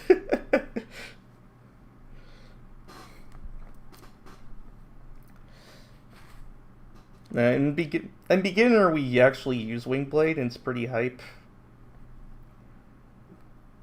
That's the only thing I like about the beginner speedrun. But anyway, that panel, like, kind of self-explanatory. Zero gravity stuff, yay. Jump around. Fun stuff. Like, a lot of this game is just movement. And kind of knowing some of the faster ways to go through movements. So this fight, this is a strat that has barely changed since the PSP days, since before this was ported onto multiple consoles. The whole strat is ignite him and hide behind a pillar. And that's a strat. We're just going to play hide and go seek with this scary, scary squid alien monster. The reason we're playing hide and seek is because this guy could do a crap ton of damage to us. Like, if he sees us, he's going to spin around, and he spins around the whole arena, and you can barely target him, and he kills you in one hit. And it's not a lot of fun at all, by any measurement of the term fun.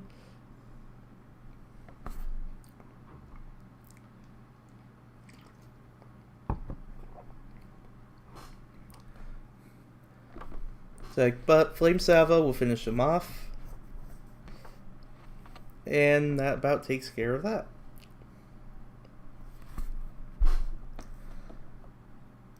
So, just a couple more worlds left.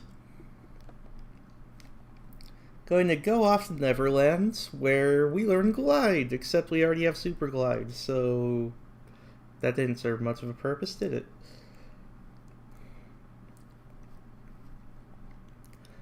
Before we go anywhere, going to Magnet Thunder summon Verse, because we want our commands to level up a bit more in order to be able to meld properly.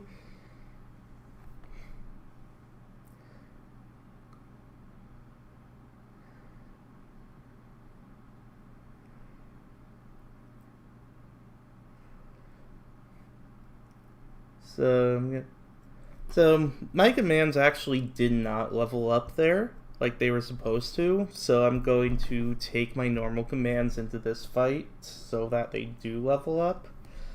But the start of this fight is Magnet Thunder and Floods. Now remember Snow White D-Link? We're going all the way back to that. And we're going to use Bashful.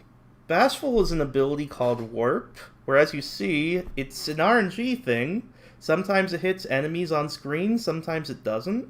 And if it hits the enemy just goes away.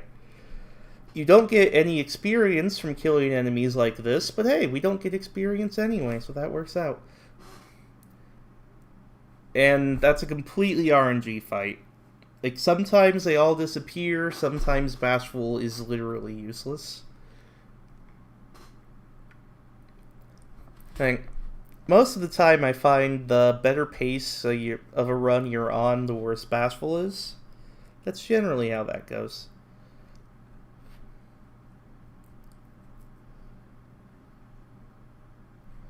So I still didn't get the command levels I wanted, so I'm going to just take care of these guys real quick. I need the magnets in zero gravity to level up. If I'm that behind on experience, that means Hercules and Zack in the force fight back in Olympus killed a lot of stuff. So Confused we bought, we mix with zero gravity just to get our once more.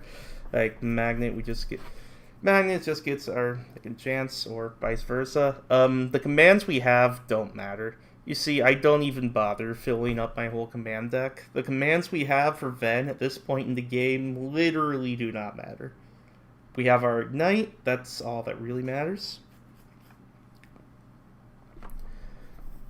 Like Ignite Balloon Letter, that's all we need. So, hook, we're going to swing intentionally, so we'll hop around. Then if we come here, he'll fall off. We can do ignite as he falls down. Then he comes over here, going to ignite, then go into Mickey D-Link. We're going to intentionally get hit to fill up the command. And then we're just going to watch him try to hit us as Mickey goes to town.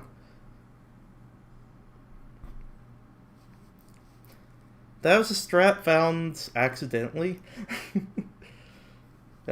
Bloody found that, I believe, and it's pretty cool. Again, EXP 0, it boosts all your finishers up to the battle level of the world, and Mickey's whole finisher in the D-Link are, like, they're all finishers, every single hit, so all those are being boosted up. You do a lot of them really quickly. It does really good damage. And the Ignite did decent damage to start with, so well. This is the cutscene portion of the speedrun.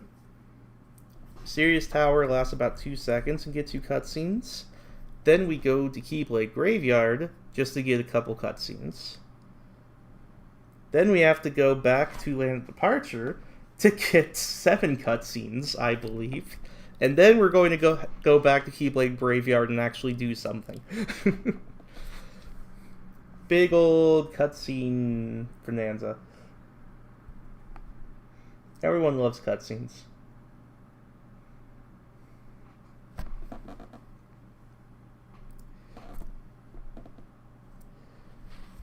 So, and now, final fights time. The couple things are going to come into play here. One, in Neverland, we got to D-Link for Peter Pan. D-Link for Peter Pan is really good because his finisher is really good, which we're going to use that to our advantage.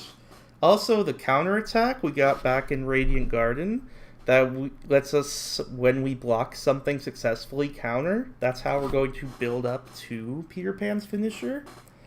And also, when we built Renewal Block back in Olympus, that means whenever we block one of Vanitas' attacks, our health gets fully restored. So we're going to use all that to our advantage in order to get to the Peter Pan finisher, which I will let speak for itself at that point.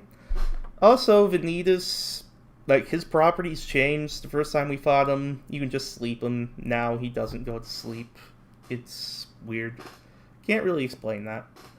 Anyway, we have the Flame Saddle him to start off with first, because he wants to get on the flying carpets, I mean keyblades.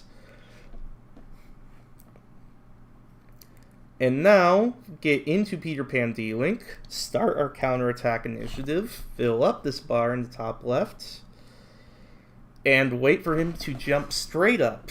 He can also jump away, so we have to make sure he jumps just straight up. That's him jumping away. Once he jumps straight up, not that one, it's very easy to get an itchy trigger finger here. But, straight up, and dead. So, Swordbill is over 100 little tiny, not hard-hitting finishers, back to back to back to back. But all these little tiny finishers are being boosted to the level of the world we're in, which is the final world. So, yeah, they deal a lot of damage. Balloon Letter gets our D-Link back. We're going to need that right away. Going to intentionally get hit, slap him out of it, and now we're going to try to get Pan back. Bit of hitting him to provoke him, bit of dodging whenever we can. And he is dead. Final minigame time. This is actually really, really scary. You essentially go into this Dragon Ball Z Super Saiyan fight, and essentially you need to have your shot lock match up against one of his attacks, and that would get you into this anime back and forth fighting thing, and you need to do this 4 times, and once you do it 4 times, the game will let you end the run.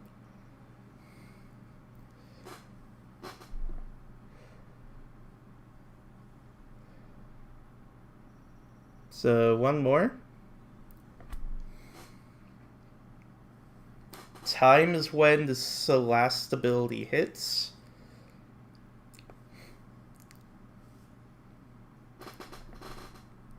And that's time.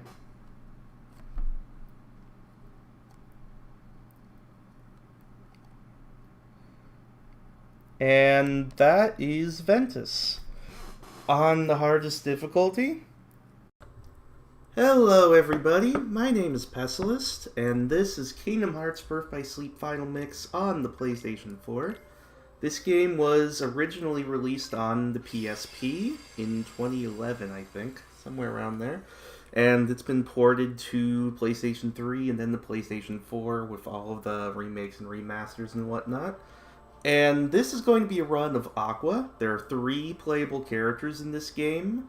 The gimmick is they all go to the same worlds at different times, so you play all of them, and eventually you get the full overall story.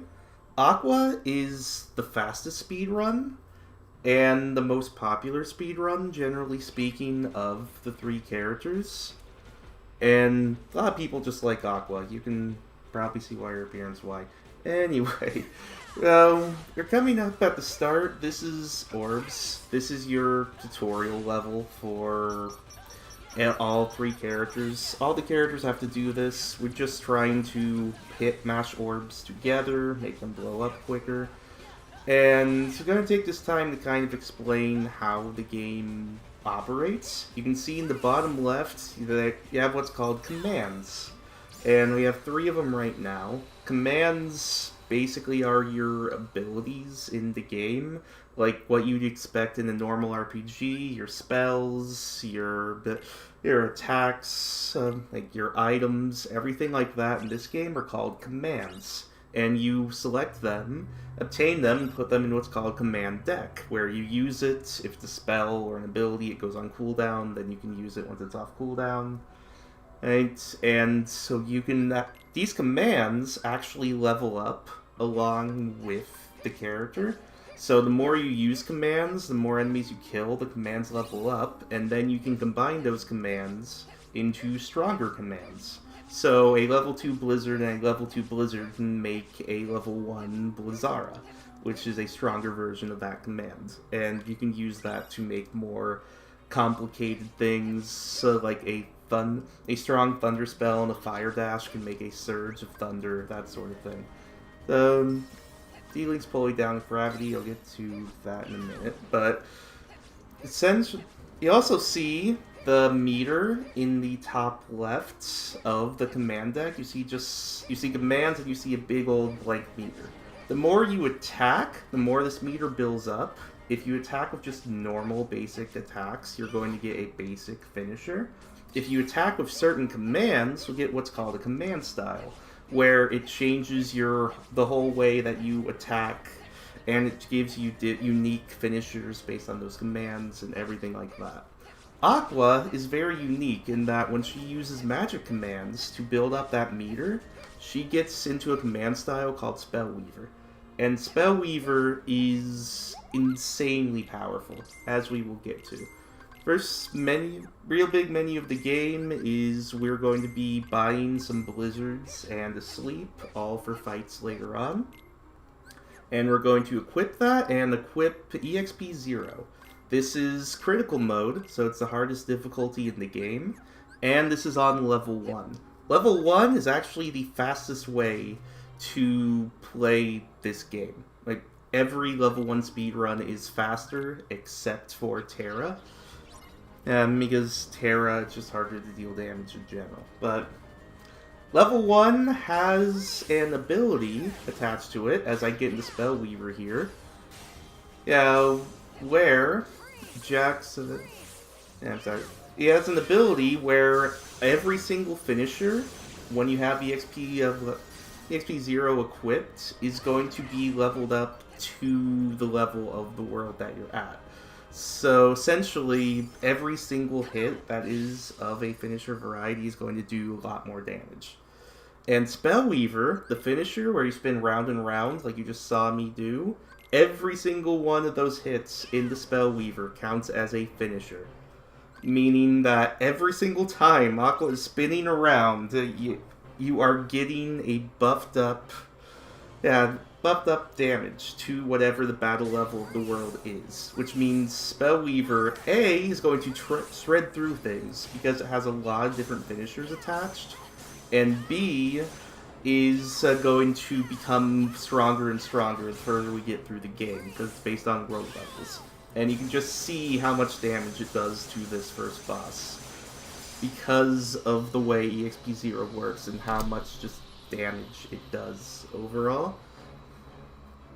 It's incredibly, incredibly powerful, and most of the speedrun is going to be based around, hey, how do we get into Spellweaver, and how can we use it to our advantage? Like, what are the most optimal ways that we can use this super powerful command style? And how can we build our command deck and use our commands in order to get there in the smoothest, quickest way possible? Okay, so what Castle of Dreams is the first world we went through. There's nothing too ridiculous there. Jack Escort's annoying, but what are you going to do? Okay, this world, Dwarf Woodlands, is... Well, there's a decent amount of movement going on. Fastest form of movement in this game is to sliding dash off an enemy, and then you can cancel the animation with a dodge. Here, we're going to get into Spellweaver and get to the Spellweaver finisher, because we want to fight these guys over here. These guys are they're dropping ingredients, and we can later use those ingredients to make ice cream, is what it's called. It acts like items, and we can actually get an item to get us into Spellweaver a lot quicker, so we're setting up for that. Line jump can get us Fission Fire way before we're supposed to. We're supposed to have high jump and all sorts of other stuff, but who really cares about that? Also getting a Fleeting Crystal. So the thing about this game is, as previously stated, your commands, we're equipping the Fission and the Poison and Sleep we got earlier. The commands can be leveled up and then combined together to make stronger commands. It's like, when you do that, you can actually attach items onto it, and those items get you different abilities, like Leaf Brazier, Second Chance, and Once More, typical RPG stuff, as well as stuff like Magic Haste, which we're going to want, which makes our commands reload faster, meaning they're on cooldown less, meaning we can use them more. So, this is Magic Mirror. Magic Mirror is actually a really interesting fight. So we're going to put him to sleep. He normally likes to do a whole bunch of cycles where he disappears and reappears, and we don't want to deal with that, so we're going to put him to bed. We're going to whip him around a bit, do some very specific combos in order to make sure he doesn't run away, and make sure we get our Spellweaver built up. And then we're just going to watch one full health bar get completely shredded. If you do any extra hits there, Mirror just flies away, and it's not fun, and not a good time for anyone involved, to be completely honest. Definitely not something you want to have happen.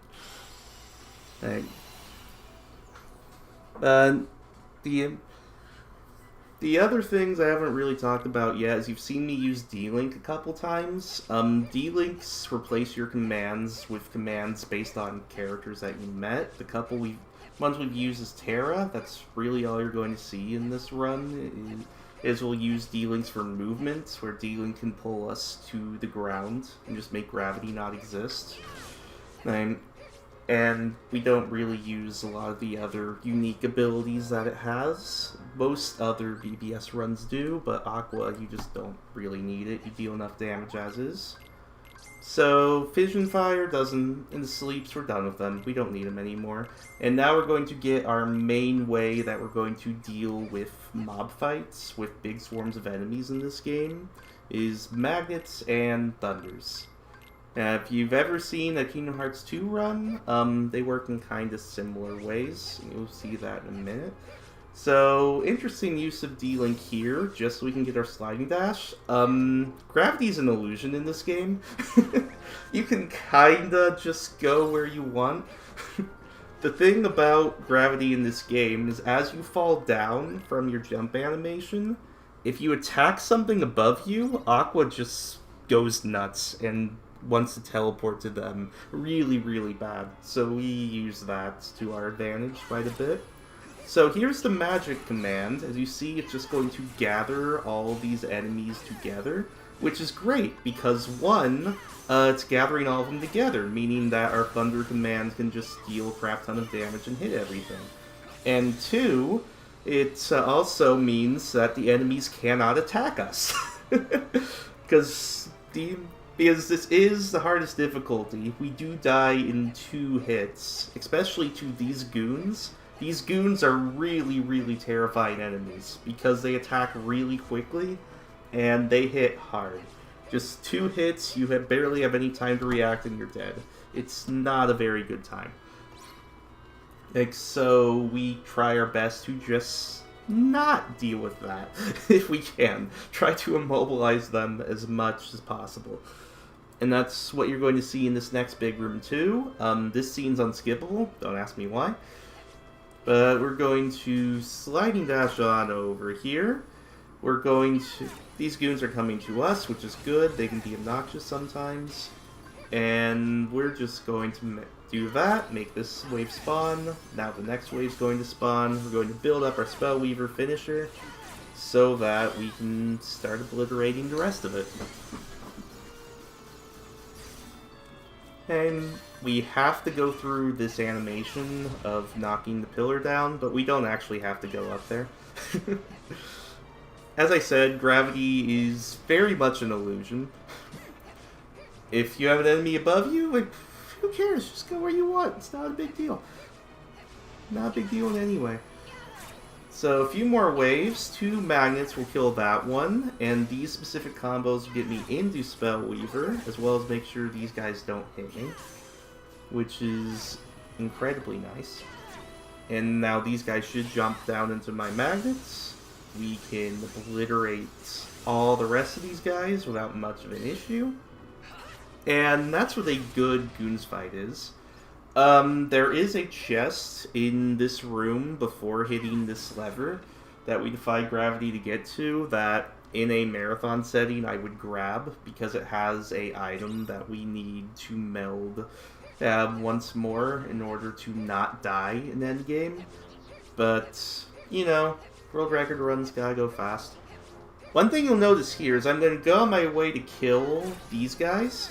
Because we are on level 1, we are not gaining any experience. Aqua's going to be level 1 the entire run. But, again, our commands do actually level up. And we want them to level up in order to make our stronger commands. So every now and then we're going to go out of our way to do that. So Snow White D-Link here gets us Grumpy, which is Treasure Raid, meaning we throw our Keyblade and they have a high chance to drop items. We want 1 fleeting, at least we got 2, which is ideal. Meaning we can skip a chest a bit later, saves a good 10 seconds or so. And now our first bit of melding. All these magnets and thunders we've leveled up. We have fleetings, which means we can make them into Magneras and Thundaras, which are stronger versions of the command. And the fleeting crystal means that we get magic haste, which means all our commands that are magic, that have the little hat on them, are going to reload faster. We also got high jump, which is neat. Meaning that for this fight, all of our commands are going to reload much, much quicker than you've seen anything reload to this point. Which means we are going to have a much easier time. So, Maleficent. We don't like saying hi to her head. Her head is scary and creepy, and we don't want anything to do with it. Because she's just stomping around up there doing her thing. Like, Philip can deal with that, it's fine. We're just going to hide in her back and ignore her attacks the best that we can. Get into Spellweaver. 2 Spellweavers are going to kill. We need her to breathe fire here. Good. In order to just be able to do our attacks. Ideally, if you do this right, and if Maleficent is kind, you can just do Spellweavers before Maleficent's able to fly away, and everything's good. Maleficent can and will fly away here, just kind of whenever she wants. It's rare that she does. You're usually fine. You can usually get the spell weavers off, but every now and then she can be mean, and there's not a lot you can do about it. Thanks. So that fight is a little scary. Basically, the big reset points in this run are that world and anything before it, because that world is very, very scary, considering how fast Goons attack, and considering Dragon Mal can kind of just be a pain in the butt. But it's usually not too terrible. Usually, like, it's completely manageable. If she flies away, there are backups, you can be fine. So, bit of D-Link movement here. Enchanted Step, again, gravity is very much a suggestion. We don't really care about it. Enchanted Step just kind of helps our cause. Enchanted Step does that for all 3 characters, actually. We use Enchanted Step for some really cool movement especially in Ven. Ven has a really weird, interesting movement tech to do with it. But Aqua, we can just go up some ramps. Otherwise, we have to go around and there are stairs, and it's a mess. So say hi to Mickey. When Mickey kills stuff, our commands don't get experience from it, so we really don't want Mickey to kill stuff. He's being kind of a nuisance here, but hey, could be worse. The thing about all of these force fights, all of these fights that I'm forced to take part in, you're going to notice is there is a lot of Magnet Thunder and Spellweaver. That is a lot of what these things are. But you're going to notice that I'm really going out of my way to be in very specific positions whenever I cast any of my spells, and like to build up Spellweaver in very specific ways. If I was a few pixels off any of those positions I cast Magnet, the fight could have gone horribly really quickly, because suddenly one of them might not have been caught, and then Mickey can go kill stuff, and then my commands aren't going to get the level that they need. And there's all sorts of small optimizations in these fights that look very simple, that can really give people trouble and can really put you in the deep end when you do not want to be. Say hi to Trinity Armor. Trinity Armor, like Orbs, all 3 characters do this fight in all their stories. This is kind of considered the halfway point in the game because it's when all 3 characters meet again. So Ice Barrage was the chest we got back in Enchanted Dominion, with all our crazy D-Link movement and gravity suggestion stuff. And as you can see, it just does a crap ton of damage. It gets us into Spellweaver very quickly. It's a very, very good command. And we're going to use it to destroy the legs of Trinity Armor. There are 3 body parts. There's the legs, the arms, and the head. The legs and the arms are now dead. I'm waiting here for the head to do that. He's going to spin in the middle of the arena, shoot some arrows, they hurt, and he's immune. This is also what Killer Death Laser that can kill us in 1 hit, but it's fine. We can just hide under his head, and he's perfectly reasonable with that. I mean, why wouldn't he be? And that's Trinity Armor. It's a very fun fight, very fast fight. It's a much, much harder fight for the other 2 characters to actually do properly. Yeah, but Aqua just has source to so much damage with her Spellweaver ability that you can really make fights that are difficult casually look very, very simple. And just one of those things. One thing, I have been cartwheeling everywhere. There's a debate on whether mashing it and timing it's better. I time it. So you can see how D-Link makes gravity a suggestion again. It just pulls us down to Earth. I'm using Mickey's D-Link now, because Mickey has 2 sliding dashes. And again, hitting enemies and canceling the slide dashing animation, pretty much the fastest way we can move. We're going to make our way over to Vanitas. Say hi to him. We're going to fight him 2 more times after this. He likes to be a big old butthead for all 3 of our characters. Big old antagonist guy, and yeah, he can just kind of be caught in Magnet. But, yeah. you know, they hype this fight up, and, like, the music gets intense, and everyone's going nuts, and, like, you know, we can just kind of catch him in Magnet and do this. The only real technical part of this fight is you have to have your Spellweaver finisher before you use Ice Barrage, or you'll go into a different command style, and that ruins the fight. But, yeah, that's Vanitas. We do fight him 2 more times, and he actually gets stronger with each iteration, so this time we can catch him with Magnet, next time he'll be completely immune to it, so we have to find new strategies in order to take care of him and his nonsense. But first time, not a big problem, he's just kinda there. And we'll kinda just take care of him as needed. So, after Radiant Garden, 3 worlds open up here. So, the routing through these worlds is really weird and interesting. We're going to go to Deep Space first, but we're not actually going to complete it. Okay, the reason we're going to Deep Space, you're going to see in about 5 minutes. It's going to take a while for us to get there. First, we have this force fight. And, the force fights... This is one of my favorite force fights in the game, actually. You go in a big old circle, and you do specific Magnet Thunder stuff. I find this really, I don't know why I love this force fight, I just kinda do. But, back to the world selection thing. In our first option in the game, when 2 worlds opened up to us, and we could choose between Dwarf Woodlands and Enchanted Dominion, we chose, Dwarf Woodlands... because, 1, we get specific commands that we wanted, and 2, it would unlock the ability to buy the Magnets and Thunders we needed for Enchanted Dominion. Deep Space, we're not going here to get any commands. We are going to be able to access all the commands that we want regardless. It's like, we're actually going here to get specific item drops. But that comes later. First, we gotta get through everyone's favorite part of Aqua Run. This is a mini-game where you are in space, and the fastest way to kill these guys is to shoot them with magic wing arrows that you apparently have now, because why not? And, yeah, we call it Gotcha Take That. I don't possibly know why. Like, seriously, I can't think of any reason why we'd call it Gotcha Take That.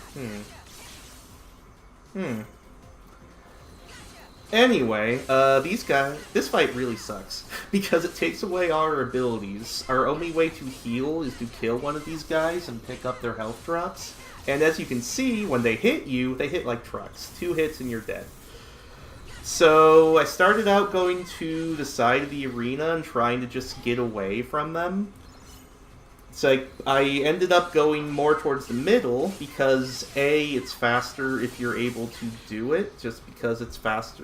It's much easier to hit them, and you doesn't take the arrows as long to get there. And B, they were being very passive when I was away from them.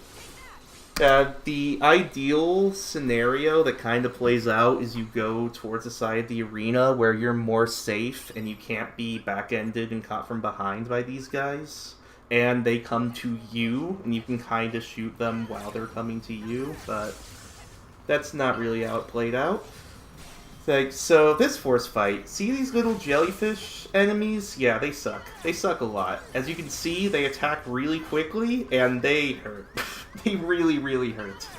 The good news is, for some reason, that last wave of jellyfish, if you're at full health and they hit you, you're fine. I don't know why. Every other place, they suck, but that case, they're okay. It's very weird.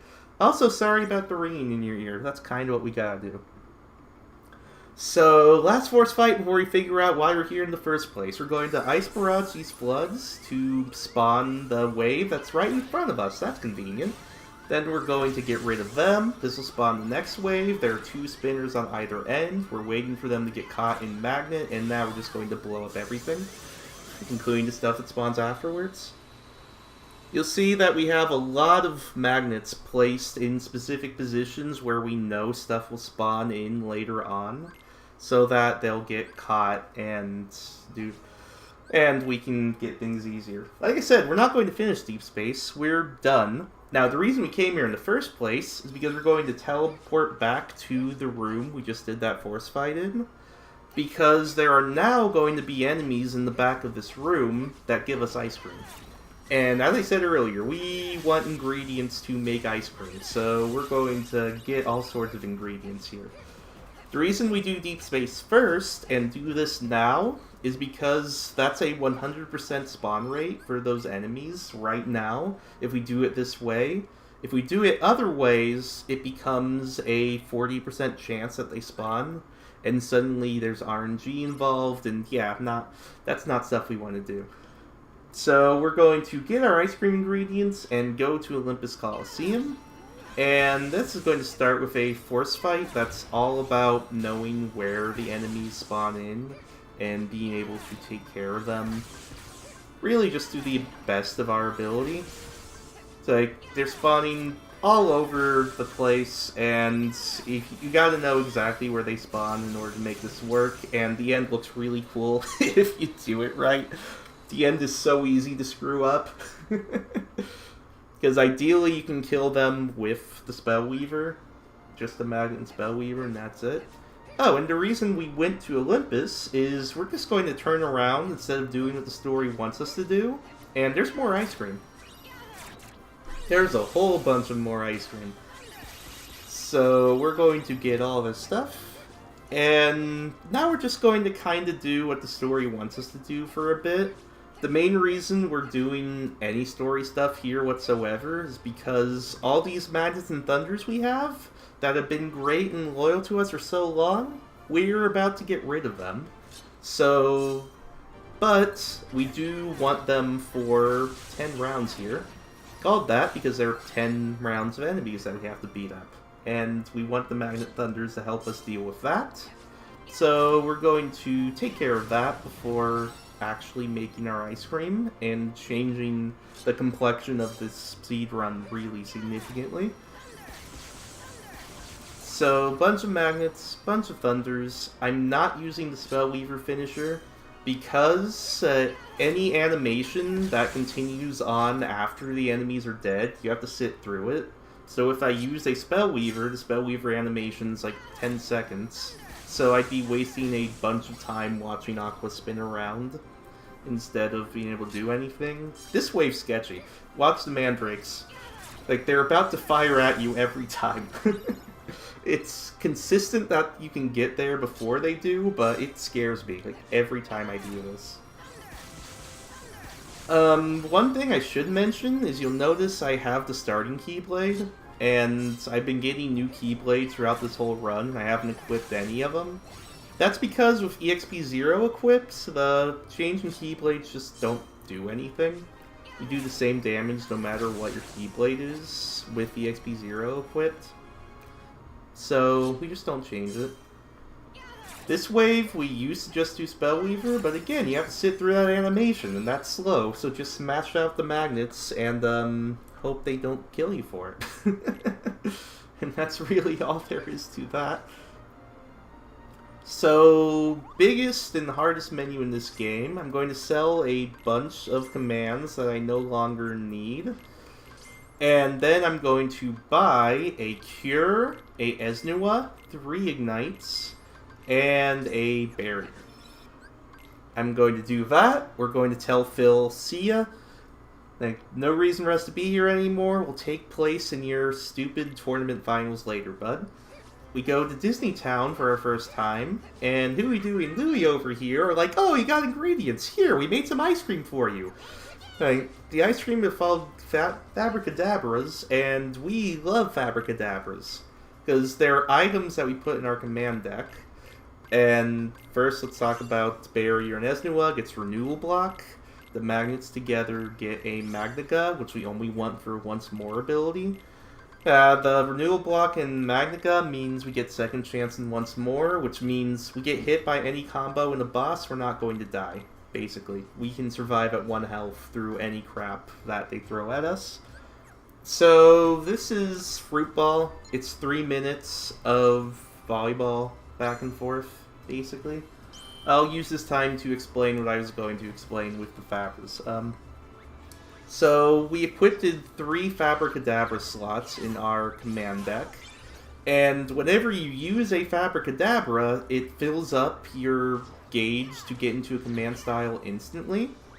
That's all Ice Cream do that, and each Ice Cream does it for a different command style. Fabricadabras do it for Spellweaver, which means instead of doing all the specific complex combos we've had to do to get into Spellweaver for bosses, we can just pop a Fabra and instantly get into Spellweaver, and that's it.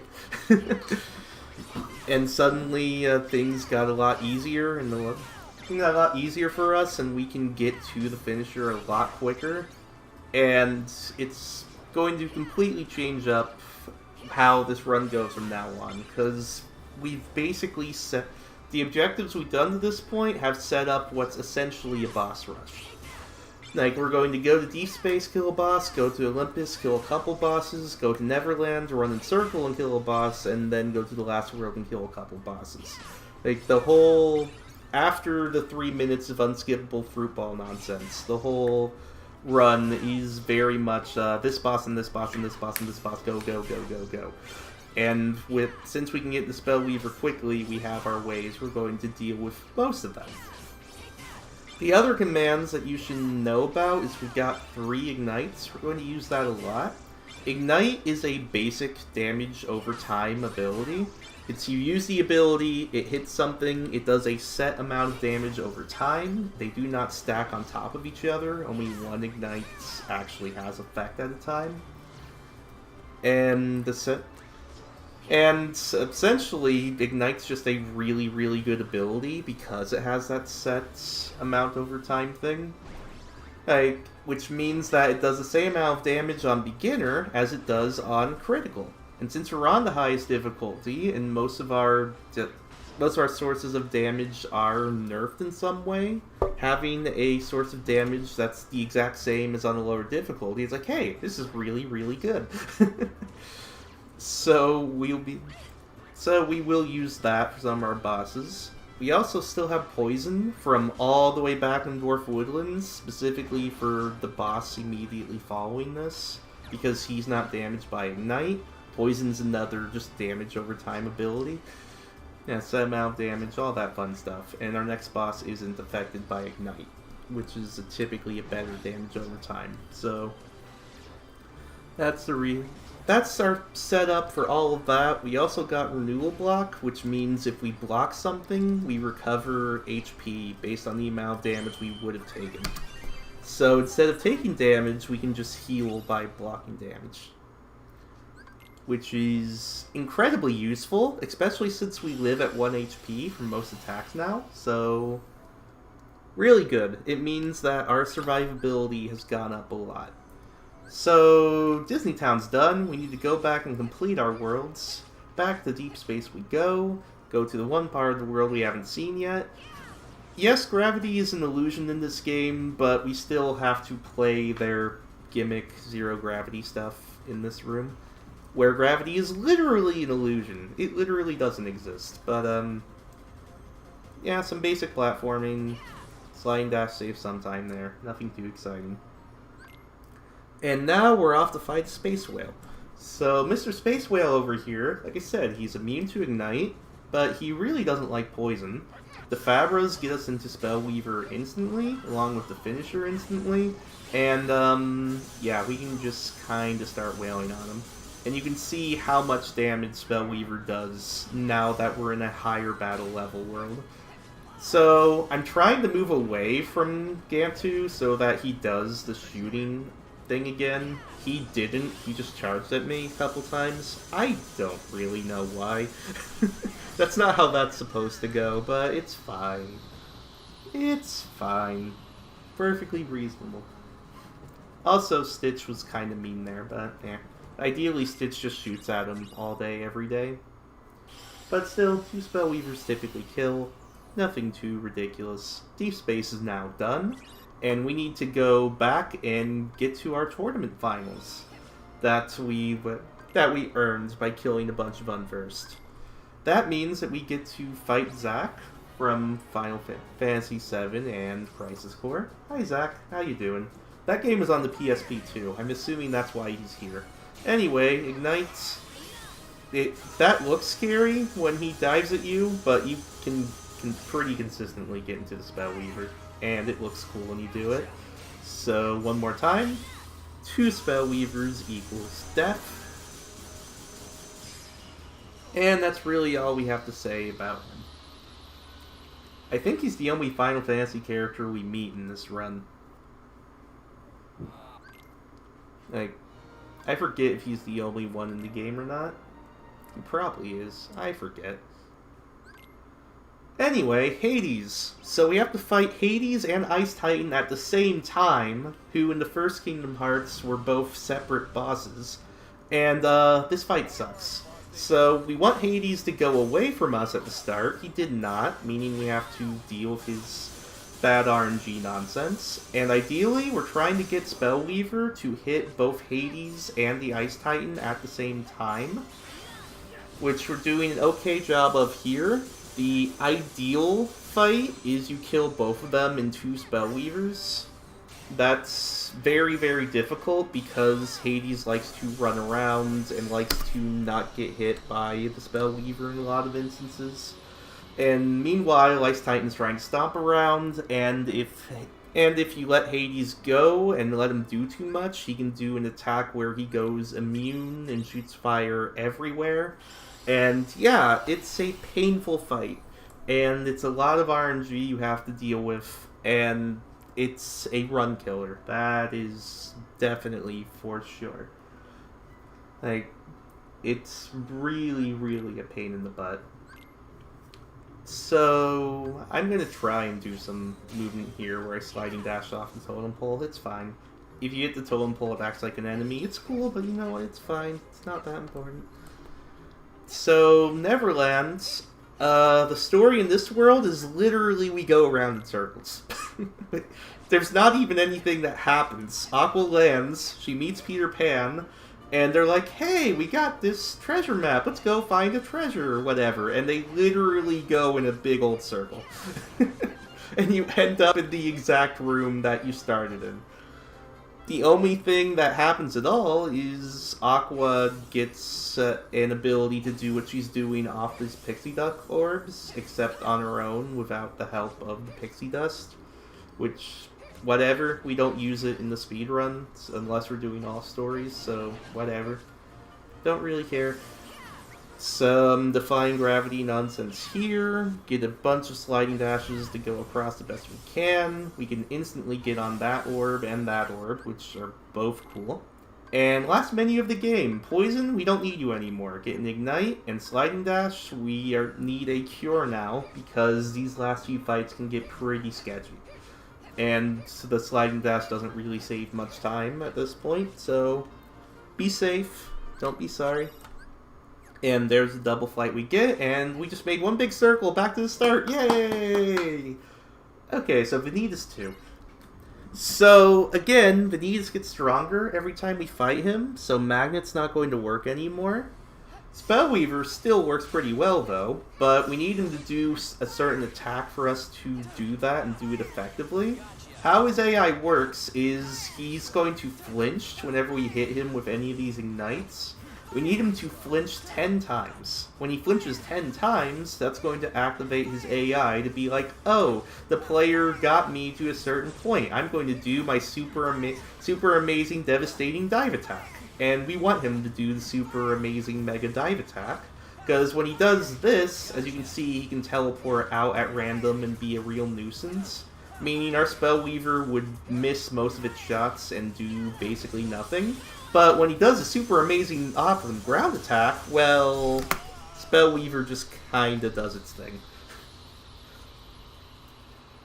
So that whole fight is Ignite, pray he doesn't teleport out, because he can and will.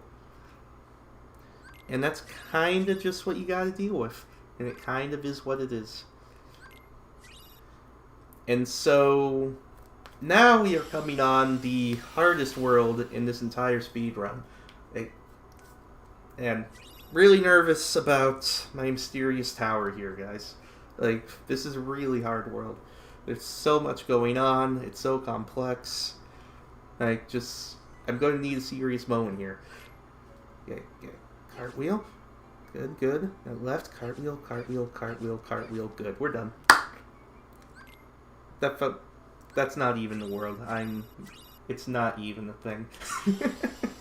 The actual hardest world in this run is Enchanted Dominion. But, yeah, they make you go there for some cutscene nonsense. And, story, fun stuff. Last world of the game, Keyblade Graveyard. So, we're going to start this by doing a bunch of basic movement. The start is just basic cartwheel stuff. The next room is actually really interesting, because it's a bunch of tornadoes that roam around, and if you get sucked into it, you have to fight these huge unversed, actually ginormous, like bigger than Aqua's size unversed, that are a real pain in the butt.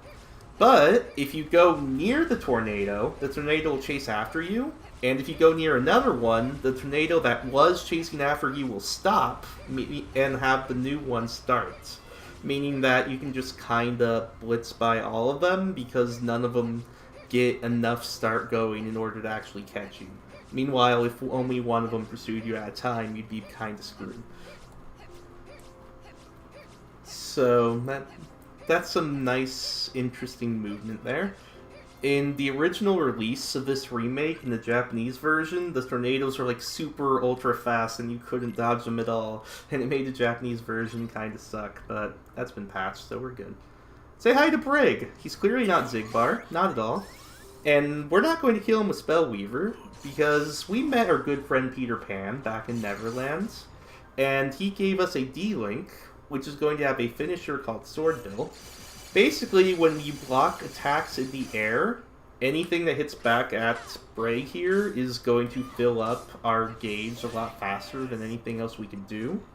That's going to get us Swordbill relatively quickly. Then we're going to wait for him to get back in the middle, do his Roundhouse Omega awesome super attack, and he's dead.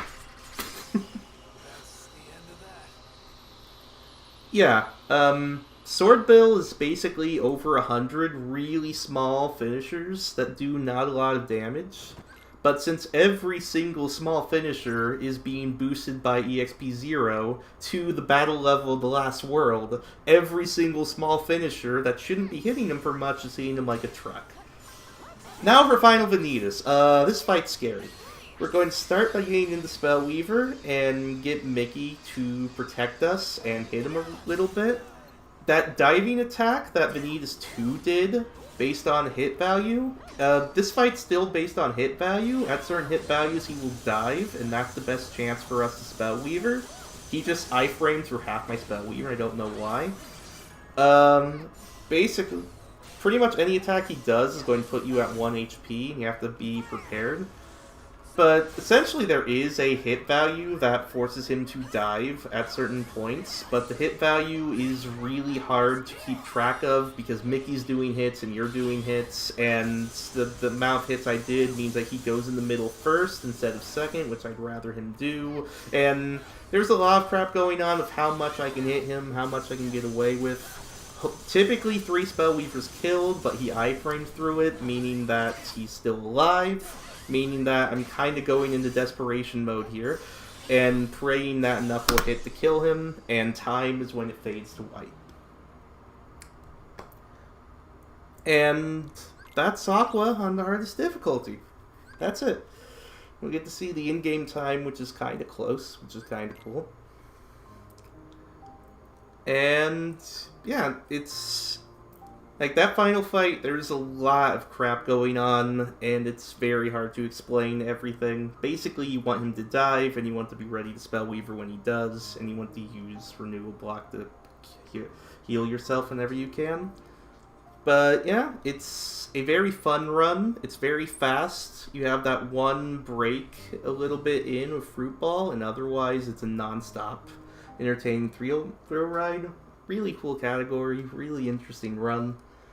And it's changed a decent amount in the last couple years with the PS4 port and with figuring out just optimizing. The basic strats have stayed the same for a long time, but the optimizations have changed a lot over the years. Just a lot of small things being added on over time to get it down to where it is today. And that's cool. Thank you, whoever is watching, for whatever reason you're watching it. And I appreciate your time, and I hope that you have a good day. Goodbye.